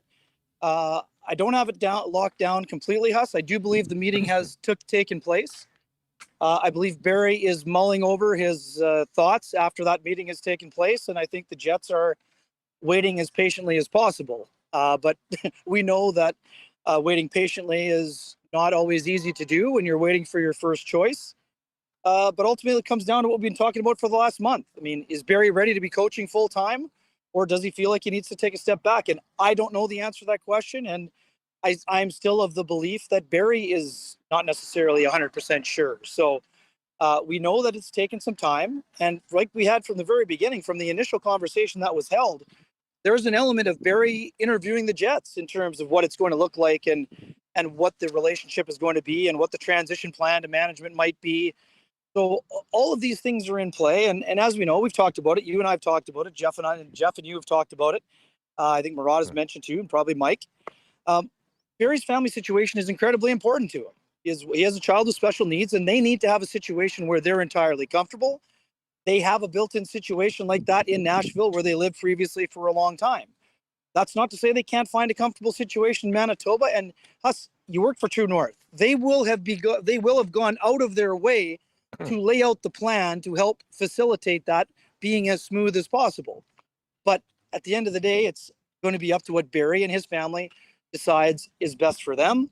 I've said this before. I don't know this from firsthand knowledge, but to me, from what I know about Barry Trotz, from dealing with him over the last 11 years, and even dating back to when he spoke at one of the Bison's dinners, this guy loves coaching. I'm not saying he wouldn't love to be in management at some point. Coaching is in his blood. He wants to feel the day-to-day. Now, could he have some level of burnout the same way that Paul Maurice did? Of course he could. The pandemic was hard on a number of coaches from conversations I've been having with people around the league. But at the end of the day, much like the Jets, the Islanders didn't make the playoffs. So, Barry's probably feeling differently in June than he did in April. And he's probably going to be feeling differently in July than he did in June. So it's just a matter of what we said. You got to find that balance between, are you comfortable with the timing? Are you comfortable with the investment?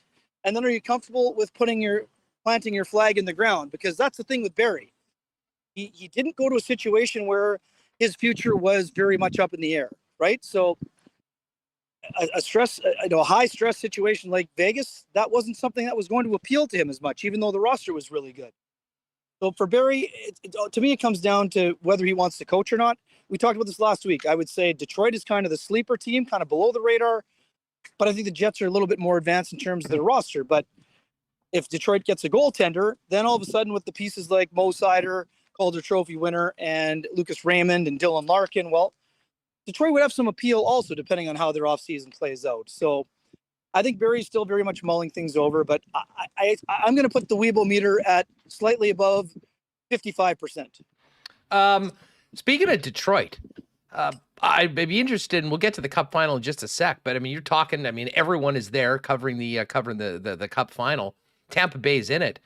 I don't know. I'm just sort of expecting that when this Cup final is finished, one of the Tampa assistants is the new head coach of the Detroit Red Wings. Is that just too simple a connection to make? I don't think it's too simple, but I think that the timelines are a little bit different, right? I think that by the time Yzerman left, I'm not sure that I meant to check this before I came on, Huss, but I'm not certain that Jeff Halpern was already there or if he was still in Washington. He may have already been there. And in terms of Lalonde, he may have been in the American League by the time Steve left and the transition happened to Julien Brisebois. But I do think that both those guys are getting a lot of love. Like I said, I used the analogy that you had last time. They're like the Chiefs assistants right now, the KC Chiefs assistants. They're getting a lot of love, as they should be, rightfully so. Two sharp guys in Lalonde and Jeff Halpern. Halpern this morning, just a little bit of an aside. Like, he's out there on the ice with Pat Maroon and Nick Paul doing these little puck drills at the end of the morning, optional, and both really sharp guys. I mean, there's the other part about Steve. He would trust what's happening in the organization, knowing Julien Brisebois and knowing John Cooper and knowing the things that those two guys value in assistant coaches. So do I think that they would be in the mix for Detroit? Absolutely. Do I think it's a lock? Well, it's impossible because Steve is like Steve's become like the new Lou Lamoriello in terms of his ability to keep things kind of on the down low. And now Pat Verbeek, who was in the staff with Steve Yzerman, is sort of trying to become the next guy. So at a time when we're all asking for more transparency, we're starting to run into some of the old school mentality when it comes to management. But guess what? It's worked out pretty well for Steve in terms of how he's worked on his team. So tough to blame him for the reapproach, even if we may not love it as a media member. Ken Wiebe of Sportsnet is at the Cup final. Game 4 tonight between the Lightning and the Avalanche. Take us back to Game 3. I mean, I think we saw the hockey version of the Undertaker gif right in front of our eyes. Got the benefit of a no goal on a challenge, go down 1-0, and then the beast awoke. Yeah, no doubt. And even though it's not a game that Andrei Vasilevsky had to steal, Huss, Vasilevsky making that right pad save on JT Compher on that backhand open netter, that was the epitome of the Undertaker coming out of the coffin right there, right? I mean, that was vintage Hulkamania, like giving it the old shaking, the shaking part. And then what are you gonna do, brother? It was impressive. I mean, they got the leg drop. They definitely got the leg drop. They got the Randy Macho Man Savage off the top rope. They got the Jimmy Superfly Snuka headbutt. They got the DDT. They got everything. They got all the wrestling moves. Shake, rattle, and roll, you name it. And they also it felt like they gave him the Honky Tonk Man guitar right over the top of the head. But sorry to dig into the buffet of the 1980s wrestling right there. But I love the effort. I love the ability, the resilient. We use the word resilient all the time, often to an excessive level. But this was the ultimate show of resiliency. If they lose and they're down 3-0, you can forget about it. You can put it on the board, yes, for your Van Earl Wright reference of the day. But the Lightning are a proud group, right, Huss? What did we talk about after the first two games? Outside of the one dangled, Nikita Kucherov was invisible. Steven Stamkos had yet to check into the series. Victor Hedman was struggling. Vasilevsky didn't look like himself. Well, none of those things were true in Game 3. And that's exactly what the Lightning needed. They need their stars to shine. That's what happened. And again, it's amazing how much you can generate when you actually have the puck on your stick, right? The first two games they were chasing and their puck management was horrible and they didn't get as many saves as they're used to getting. And the Lightning looked like they were skating in quicksand and the Avalanche were at warp speed. So the tables kind of turned a little bit. The goaltending was, I wouldn't say it was shaky for the Avalanche. I mean, Kemper wasn't great, but they also didn't really get to their game, which is something. Their forecheck was so tenacious in the first two games. It was giving the Lightning defense core fits. That just didn't happen. Mikko Rantanen said to me right after the game, he's like, we didn't skate. I mean, we didn't turn any pucks over. They didn't get as much zone time, but they still generated like 37 shots. So this is what we talk about all the time. On the games where the Avalanche are mediocre to good, they're a beatable team. On the days where they crank it up to the level that we haven't seen from any other team in the league this year, not that they run away with it, but they're awfully hard to keep up with, Huss. So as long as their goaltending holds up, I think it could be easily a 3-1 situation. Now, having said that, if I'm the Avalanche, Andrei Vasilevsky was excellent in Game 3.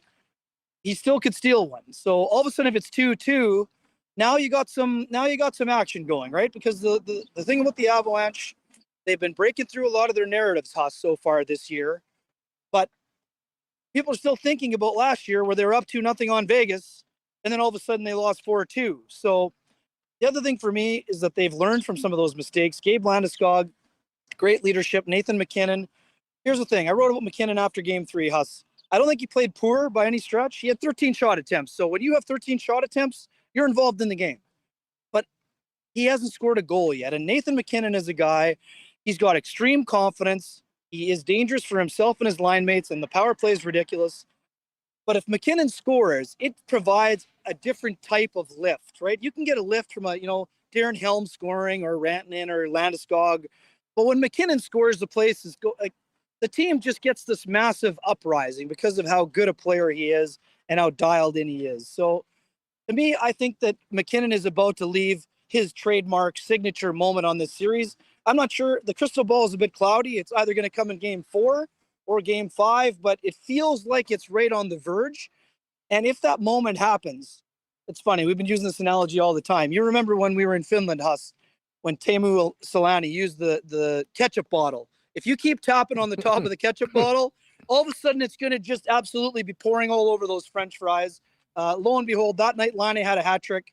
I'm not saying you can mark down MacKinnon for the hat trick on the Coolbet lines, but I do think MacKinnon is going to have a signature moment here. And whether that's enough or not remains to be seen. But I'm expecting MacKinnon to elevate, whether it's tonight or Friday night.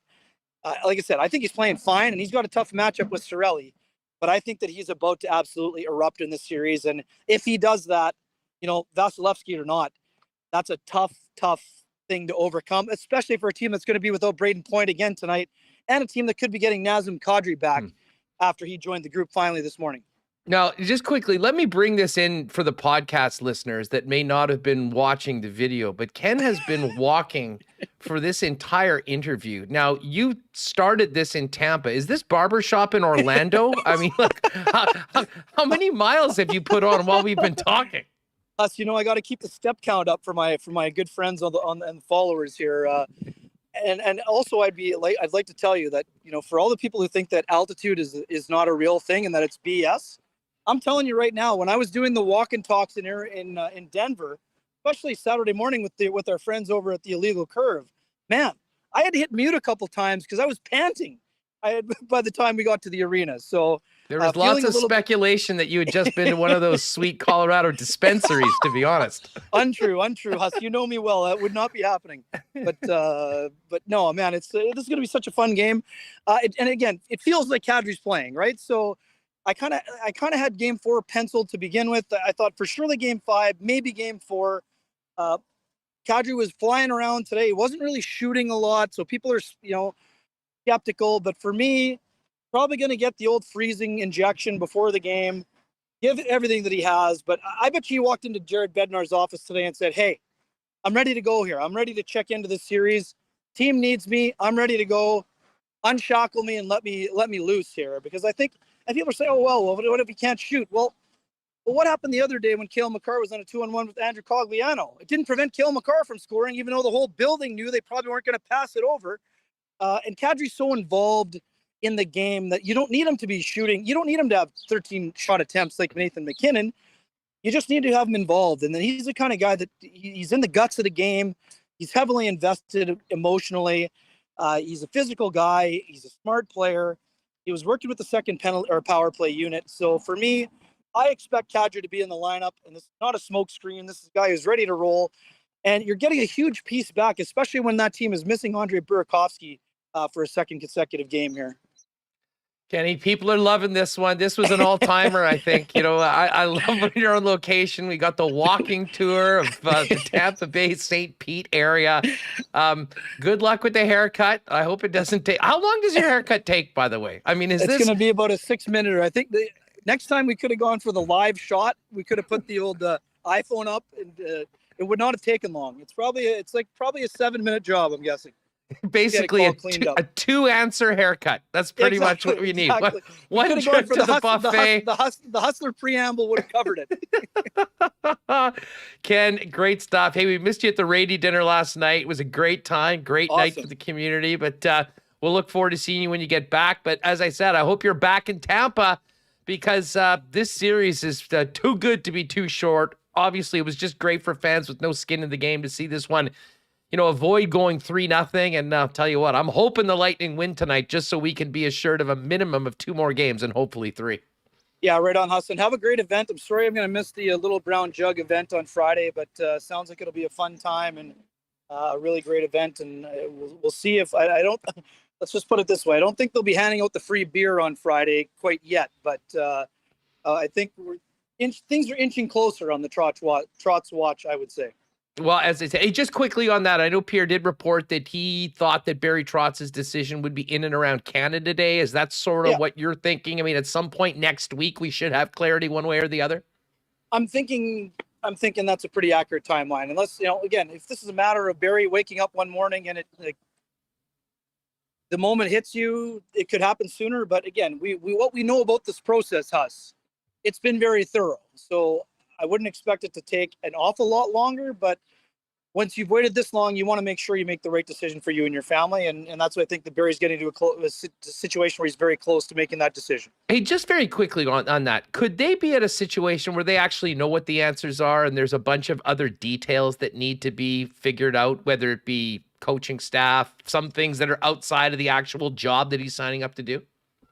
I'll put it this way. I'm not saying that's impossible, but that's an awfully big secret to be trying to keep when you have everybody prodding around that secret. So, and those things you mentioned, those are things you sort out after. You don't have to roll those out all at the same time. When the Jets get to the situation where they can announce Barry Trotz, if he says yes, they're going to be running to a podium to get that announced because it's a good news story for them and for the organization. So I honestly, this is my personal opinion. I do not think the Jets know the answer. I do not think Barry knows the answer himself yet. So do I think something's in place? No. Is it possible that it is? Sure. But that's not the sense that I get. But having said that, again, I don't know that firsthand. My understanding is that things are getting close on both sides, but the decision is still yet to be made. But as we know, Huss, that could change with one phone call. That phone call may have happened, but I don't have any information that would lead me to believe that there is anything in place at this stage of the game. Well, we all know the way we want it to end. I'm here for it. They want to take another few days. It's good for business. We'll roll right into a very exciting draft week for the Winnipeg Jets and the rest of the NHL. Kenny, thanks so much for doing this. This was awesome. Enjoy the game tonight. Travel safely out to Denver, and we'll catch up soon. Enjoy the tilt and have a great week, my friend. Take care. Cheers. Right on. There it is. What an epic visit from Wiebe today on the program. That was phenomenal. And yes, great comments in the chat throughout as well. Of course, check out Ken's work at Sportsnet.ca. He will be in the rooms after the game, writing on Sportsnet, and hopefully maybe a little K&R on the tube as well. We'll see what comes about that. All right, we are going to talk some Bombers. Big game Friday night against the Hamilton Tiger Cats. Before we do that, of course, I did mention this yesterday very briefly, but Brooks Koepka, bye-bye. He's off to the Live Golf Tour along with Abraham Ancer and the PGA Tour today, adding some new events and some more money into the pot, trying to maintain the fact that they've got all the best golfers in the world for the most part and trying to eliminate the further defections to the Live Golf Tour. Of course, when we talk golf on Winnipeg Sports Talk, we talk about it for Breezy Bend. Check out breezybend.ca and all the amazing features of the club if you're thinking about making it a permanent home for you and your family. And of course, Corey Johnson, our good friend, the GM over there, always there to take your questions about getting on the waiting list and making Breezy your golfing home next season. Not AutoCorp, they'll be at the game on the weekend. I think Knott's got a little spot out at the Princess Auto tailgate before the game as well. Of course, if you're thinking about a new vehicle, head on down to Knott AutoCorp before you do anything else. Why not get into the car of your dreams at an amazing price with the help of the Knott team?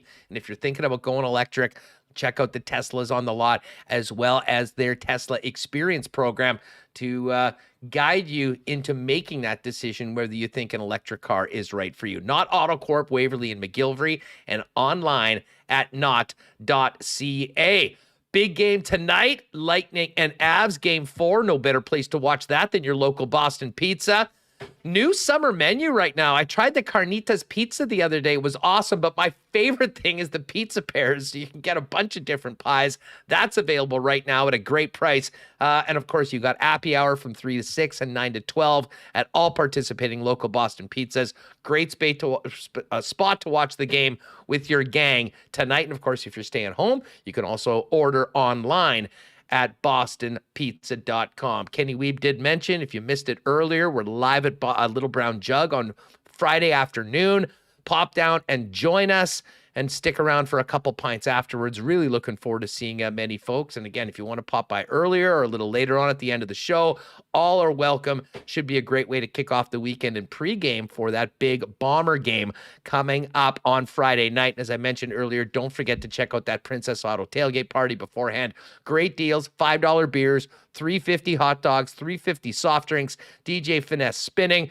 I know the Princess Auto crew's going to be out there with some swag for fans. So it's a great way to start off the game. And of course, Princess Auto is where you'll find all the best deals on the most unique assortment of tools and equipment around. Everything you need to complete the projects on your list or start something new is at Princess Auto. Visit them at Panet Road or Portage Avenue West, or shop online 24/7, 365 at princessauto.com. All right, let's get ready for Bombers TiCats on Friday and welcome in for his second appearance on WST, the Bombers' leading receiver, Greg Ellingson. Greg, it's great to have you back on the program. How are you? I'm good. Thanks for having me. Just, finished day 2 here. It's a little bit rainy, so you got to, have those days so we can prepare just in case on game day, we get out of those showers. Hey, the last time we had you with us on the program, you just signed. We saw the big dog Ogun. You were chilling out before coming to camp. I mean, what have the last couple months been like you, and how have your first few weeks in Winnipeg been? Yeah, it was an interesting camp here. This is the first time in the 9 years I've played up here that I had to go through sunshine, snow, and hail on the same day in camp. So, that was definitely an adjustment, but it was fun.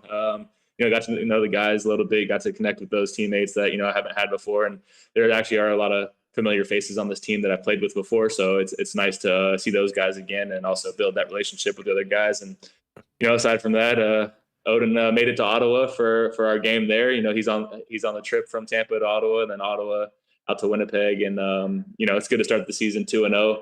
Even though I don't think we're playing our best football yet, I think we will get there as the season goes on. And it's better to have, some rough games with the wins than it is the rough games with the losses. No doubt about that. Hey, just before we talk about the games, you're a veteran. You've been on a lot of really quality teams. You've done a lot of great things. What's it like coming into a new team in a new dressing room, one that's won the last 2 championships? It's been good. I think that's one thing you can see in the organization is, how they conduct themselves in and out of the locker room. Guys coming in early for workouts. And, day 2s, we have all the receivers coming in early, 7:30 for workouts. And, that's something that pays dividends throughout the year. You get closer with that group of guys that you're working with on the field. You put that extra work in every day, put those daily deposits in, and, that stuff pays off because not every team does that. And not every team I've been around does that has groups that get together like we have been with meeting rooms and meeting time after practice or before or that extra work time. So, that's something different. And you can kind of see that as the culture that they've built here. And it's good to be a part of it. How have you liked working with offensive coordinator Buck Pierce? And what have you learned about Coach O'Shea over the course of your short time as a Bomber so far? I'm loving it.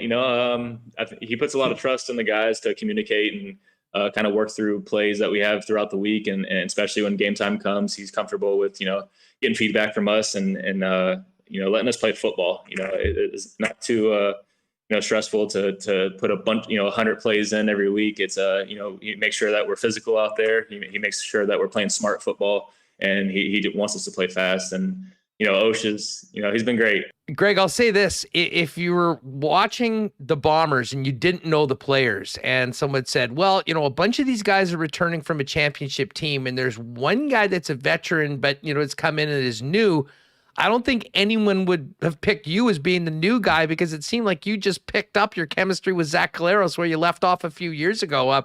What's it been like fitting into this offense, and how have you felt about the connection with your old pal number 8? It's been good. I mean, it definitely would be different if I hadn't played with him before. Probably, getting adjusted and chemistry and, seeing his timing and how the velocity's coming in or how he's going to read me coming in and out of a route definitely helps that we've had time to practice before together. And it doesn't seem like it was so long ago, but, kind of picked up from there. And Greg Ellingson of the Winnipeg Blue Bombers with us here on Winnipeg Sports Talk Daily.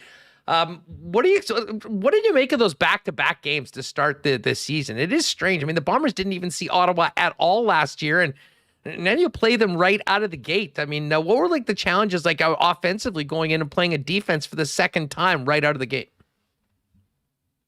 I think it has its advantages because you can kind of see what a team's doing and how they're playing you, and you kind of wonder if they're going to switch things up from how they're going to play you the first game, or if they're just going to stay consistent because they think that that's what worked against us the first time. So, I think as an offense, though, you really just have to do what you do. We have to go out there, we have to, practice hard and make sure that our reps during the week count. And we just have to make sure that our preparation throughout the week meets the opportunity on game day, and that we're executing how we're supposed to, that we're physical and we're playing smart football. And I think that translates onto the field. TiCats, listen, they got to be just kicking themselves. I mean, they were up by 21 at halftime, and Calgary storms back to steal that win. What are you expecting from the opponents on Friday night, who were probably quite ornery considering the way things went at home last week? Yeah, Hamilton's always been, a tough opponent since the days that, I was there. Left to Ottawa and then to Edmonton, and now in Winnipeg. They've always been a tough team to play for. They're well coached. They're physical, and that's always going to be a challenge. It's our job, like I kind of said previously with the back-to-back, is just to make sure that in the work week we're putting the time in, we're preparing the right way, and we make adjustments on the fly. They have a good front, they have a good front seven, and we have to make sure that we see the things when they bring pressure and how they play that, and especially as receivers too, we have to make our adjustments when they do bring pressure. Especially like second and long or when they go man coverage, and we have to win on our routes. And, from there, as long as we execute properly and, play Winnipeg football and play physically, then all right. Greg, hey, 2-0 is 2-0. I mean, you come out every week and you want to win the football game, but we've heard from a number of members of the Bombers that they know there's more there. When you look at the Bomber offense and you guys are together in meetings this week, is there any particular areas where you're especially looking to improve, or is it just a matter of continuing to get better each and every game and getting closer to the goal? Oh, there's always room for improvement. I think one of the big things is starting faster. I think we had a little bit slow starts out of the first 2 games, and I think that's something to practice. We've tried to address and make sure that when we come in Friday that we're starting fast and kind of getting the ball rolling earlier opposed to later. And other than that, I think everybody knows that just need to build on each week. So we learned from the first 2 games, and we're going to keep learning throughout the year. And I think everybody also in the CFL knows that if you're playing your best football at the end of the year, it's when it really matters. So it's nice to stack up some wins now and get better every week. But we'll find things to work on, and this week's definitely starting faster. We've spent a lot of time the last couple of years talking about the Blue Bomber defense and the incredible standard they've set. What's it like going against them in practice every day? And do you prefer that than going against them in the actual real game? Yeah, I mean, they're a hardworking group, right? You have those that stout D lineman with Jeffco and Jefferson, and then you have Biggie, and honestly, all those linebackers that we have are they're just dogs. And then the secondary, they're well coached. Richie does a great job with the defense, especially every day in practice. But that's what makes teams better when you have a good defense and you have an offense that if you can go out there and battle with those guys during the week, then it makes your job easier when it comes to game day. Last weekend in Ottawa, it was the defense and Jackson Jeffcoat that sort of ended up being the closer, along with a pretty ill-timed penalty. Thank you very much, Ottawa. But I wanted to ask you about week 1 in that, we were all in the stands and there was a lot of dread when the concussion spotter went and pulled Zach Collaros, who's done so much for the Bombers, out of the game.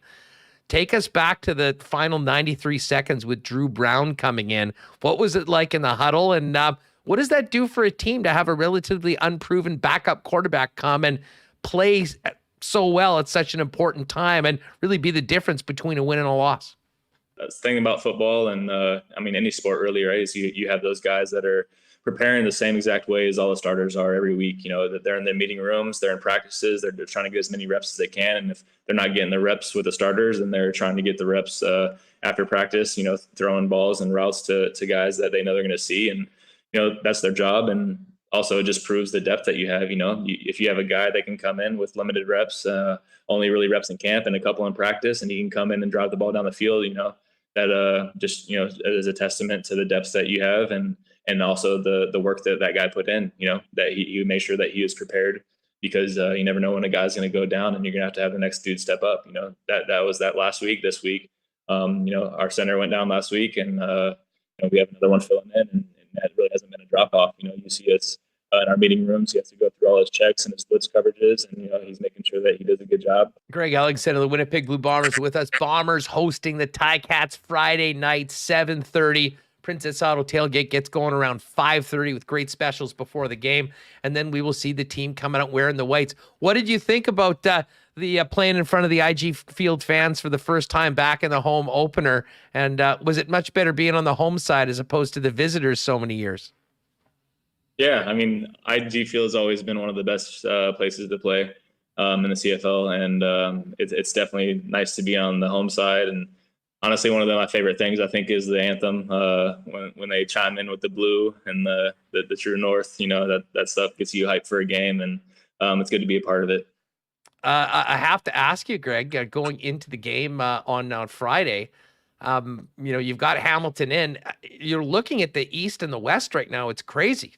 The Argos are 1-0. Every other team in the East is 0-2. And the West looks pretty stacked right now with three 2-0 teams and a 1-0 team. Listen, I know that doesn't change the way you prepare or anything, but guys pay attention even this early as to how strong the division looks and how important these wins and losses are just within jockeying for position in the West. Yeah, every game counts. It's interesting because I feel like that's usually the story is the West is outshining the East, and then as the season goes along, you kind of see more so which these teams are going to really be contenders. And I think it's just every week you got to stack a win, and it's 1 week at a time. So, this week we have Hamilton. Just got to try to get that 1-0 against them, and then you let those build up and stack, and you just get better every week. And then by the end of the year, the teams that are playing the best football are the teams that are going to make it. So it's just 1 week at a time. But it is interesting to see that the West is always a couple of games ahead of those East teams at the beginning of the season. Yeah, it's the more things change, the more they stay the same, it seems, in the Canadian Football League. Greg, thanks so much for doing this. Congrats on a great start to your career in blue and gold. Continued success, and hopefully you guys are celebrating a 3-0 record with a couple days off on the weekend. Oh, yeah, I appreciate it. Also, let me add, go Bolts. All right, good stuff with Greg Ellingson, folks. Make sure to stay tuned to the show tomorrow. We should have a pair or maybe 2 pairs of Bomber tickets to give away for the program.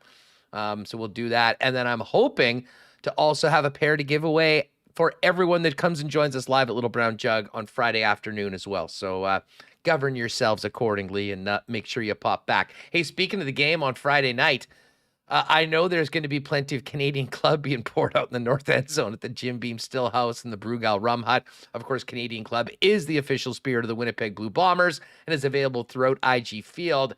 And I have a feeling we might be seeing a few CC and Gingers at the game as well. One thing I can tell you, if you would like to try the great new drink of the summer from Canadian Club, the ready-to-drink pre-mixed cocktail CC and Ginger, it's available throughout the city. But if you pop by a Canadian's bottle shop and you buy a 6-pack, you'll get a free Blue Bomber Slim Can koozie, which perfectly fits that CC and Ginger. And you'll also be able to entered to win an autographed Blue Bomber jersey. There's a jersey to be given away at each Canadian's bottle shop. So wherever the closest one is, pop by, grab your CC and Ginger, and good luck.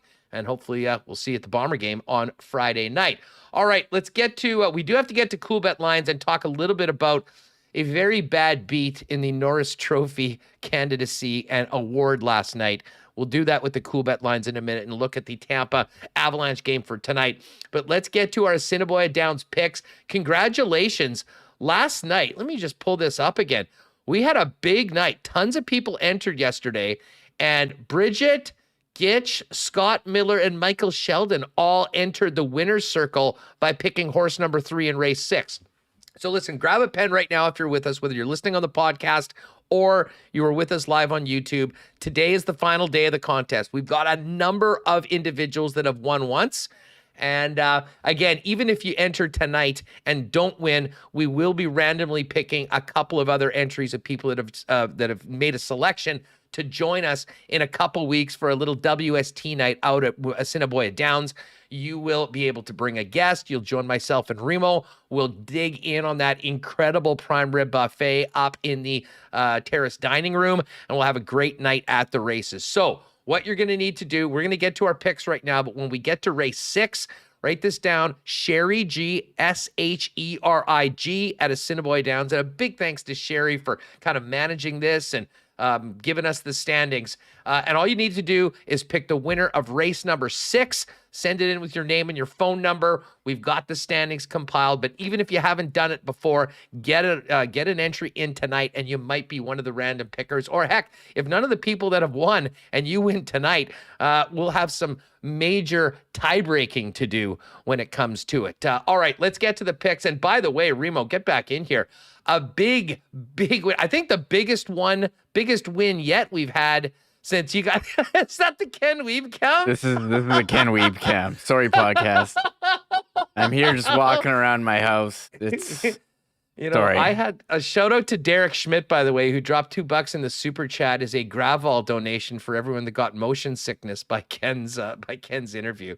Okay, can you please stop that? That's very, very distracting right now. Stop what? Stop. Please. Last night we were making the picks. I hit the biggest win we've done since we've started making these picks. The triactor in race 3 on a $1 bet, $115. So that was a big jump in the standings. And I put a little distance between you as I try and reclaim the belt that you won last year.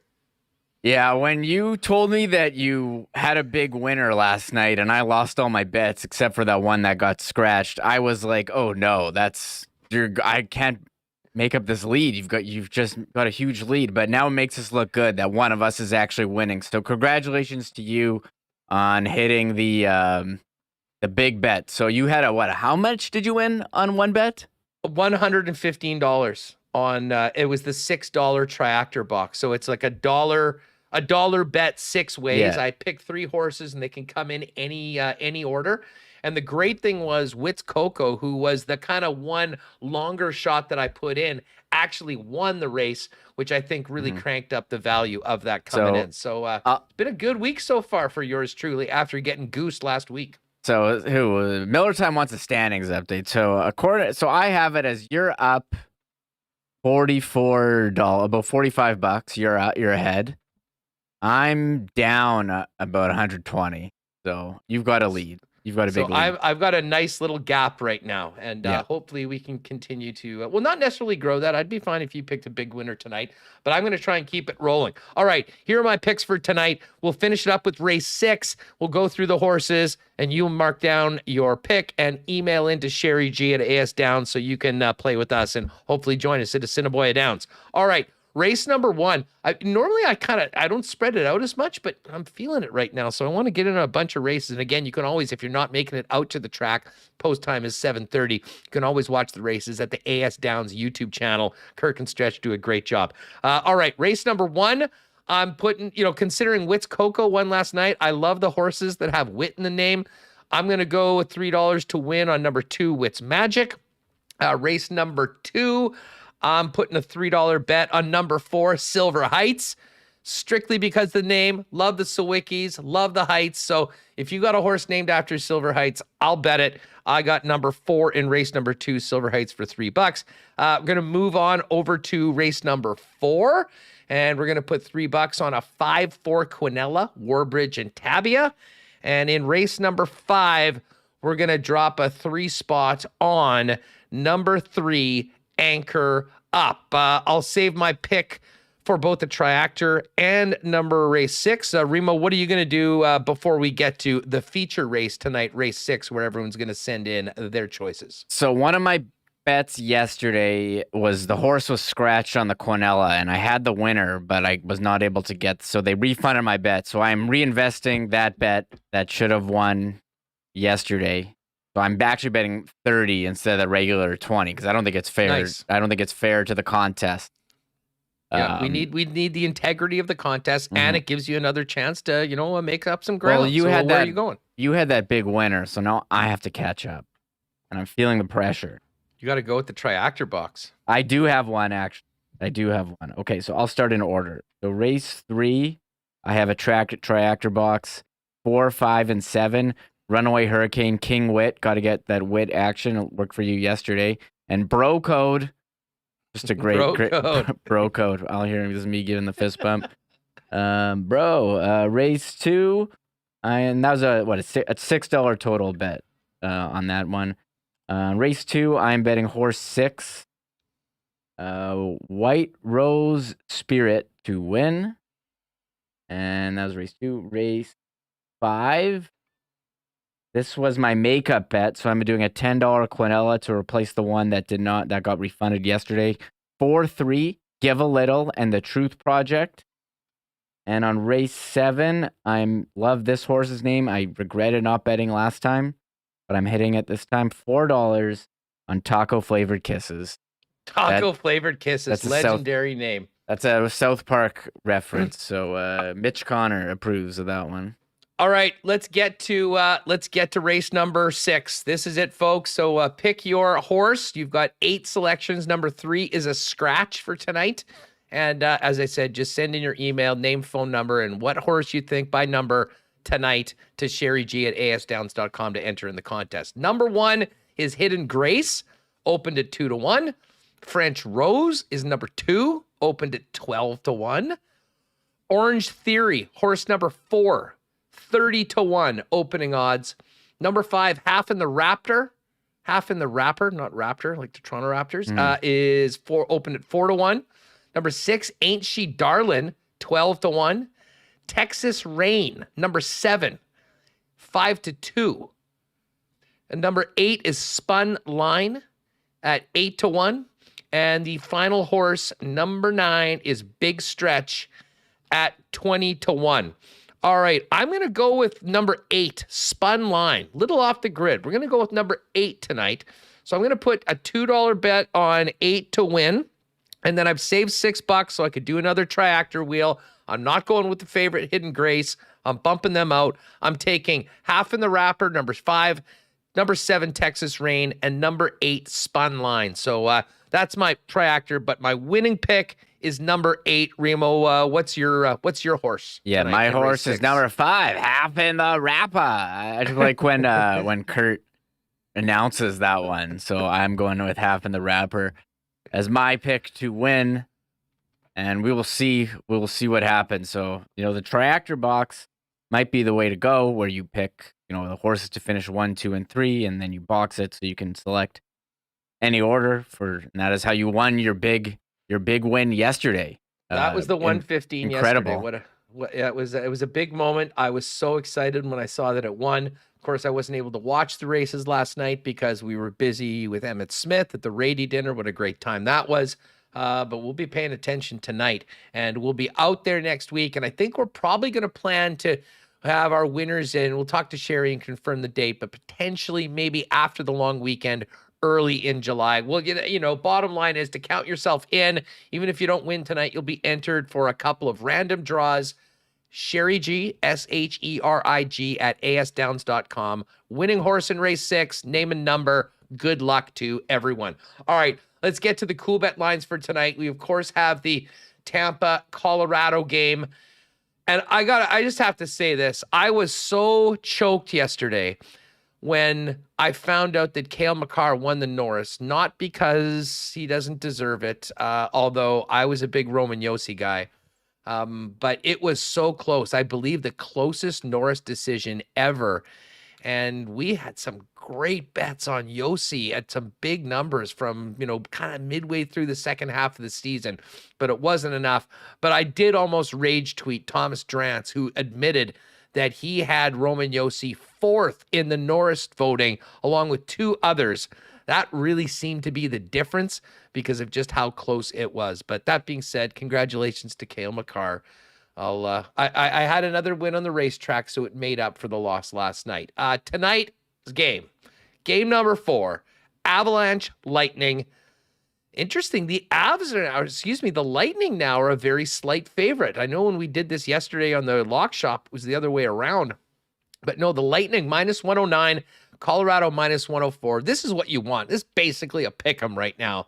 And the over on the game is 6 at +103. I think I'm going to jump on the over tonight as well. But Remo, I'm still riding with the Lightning, and maybe this is wishful thinking. I am invested in a long series. I want more hockey. I want these teams to play the distance, and I think that is very likely if the Tampa Bay Lightning can win tonight.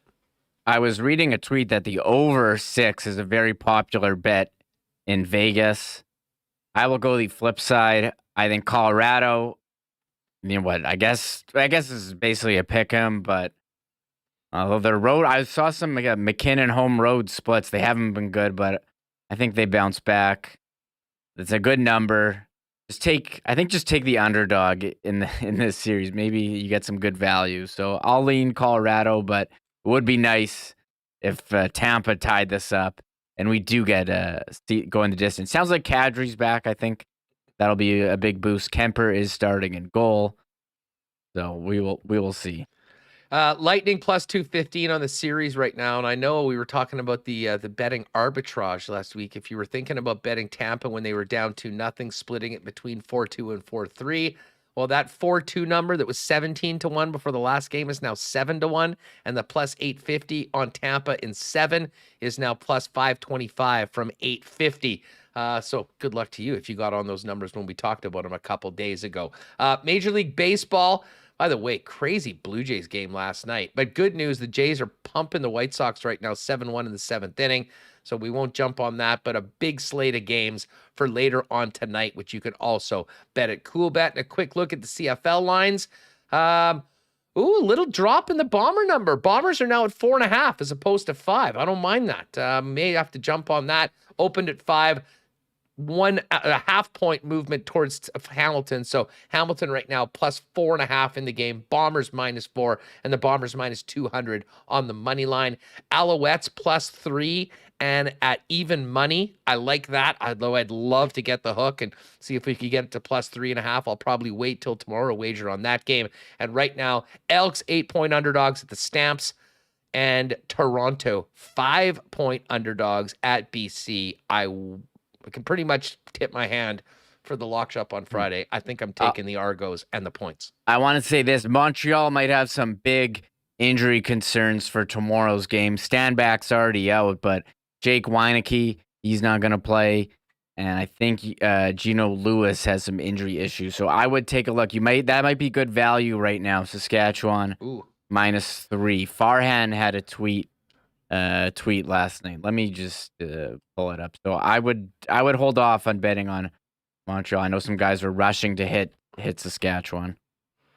You got to keep track of these injury reports. No, for sure. And you being the CFL DFS guy, that's what we lean on you for, the up-to-date numbers and who's playing and who's not. So and by the way, also owner Gary Stern will not be at the game. He's tested positive for COVID, and he's very upset that he won't be there. He's very active on Twitter, though. It'll give him plenty of time to tweet as he tries to get his follower count.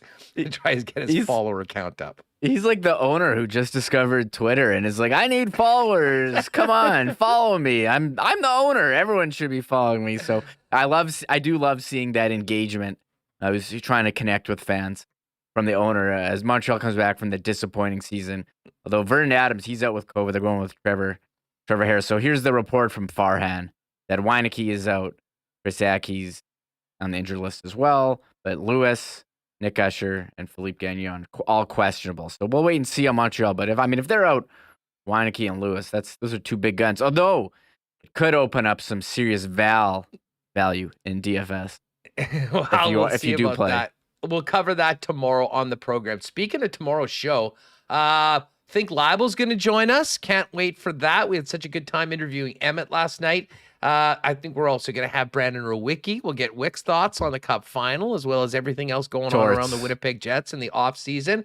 And Larry Murphy, former NHL legend, involved in some 3-on-3 league. We're going to find out a little bit more. But Remo, as you mentioned, we're also going to be able to talk to Larry Murphy about joining the Red Wings in the aftermath of the insanity between the Avalanche and the Red Wings. And by the way, the debut of that E60 on the rivalry between the Wings and the Avs is debuting this weekend.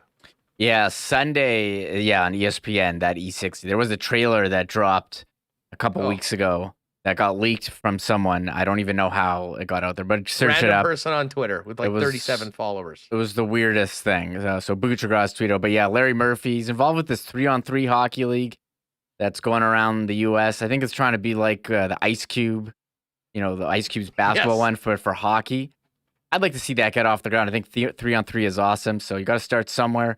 Larry Murphy's involved as a coach, Hockey Hall of Famer, legendary defenseman, Stanley Cup champion with the Red Wings. So he did join. It was the year after that. So he was in the playoffs, would have played against the Avs. So I'm a big fan of Larry Murphy. So that'll be a good one. Yeah, we'll get you ready for the Thursday Nighter in the Canadian Football League as well, and much, much more. Hey, thanks to Weber for a legendary hit today with us, and Eric Fehr, both members of the Mennonite Mafia, joining us, as well as many of you that are joining us in the chat, and of course, Greg Ellingson before the big Bomber game on Friday. So don't forget, we'll have some Bomber tickets to give away tomorrow on the program. Friday, we're at Little Brown Jug. If you haven't already, folks, hit that red subscribe button. Join us daily, 1 p.m. Central Time here on YouTube, and search Winnipeg Sports Talk if you're watching on YouTube and you want to get the podcast feed wherever you get your podcasts. Going to be a great afternoon and evening. It is gorgeous outside. I'm so sad that the Goldeyes aren't at home tonight. I was hoping to get out to the ballpark. They're home next week, though, heading into the long weekend. We'll do something on that. But in the meantime, if you joined us late, had a great opening segment talking about Paul Maurice being hired by the Panthers and Blake Wheeler showing up on the DFO trade bait board. Get to that if you missed it earlier on. Tell a friend about WST, and we will look forward to talking to you tomorrow on Thursday. And don't forget, if you're able to pop by Friday afternoon, Little Brown Jug, 1 o'clock, we'll be doing a live show. Would love to see you there. For Michael Remis, I'm Andrew Paterson. Thanks so much for being with us. Have a great day, and we'll catch you tomorrow on WST. Oh, my God! Oh! Shut it down! Let's go home! Thanks for tuning in to Winnipeg Sports Talk Daily. Make sure to subscribe on YouTube and your favorite podcast feed at winnipegsportstalk.com.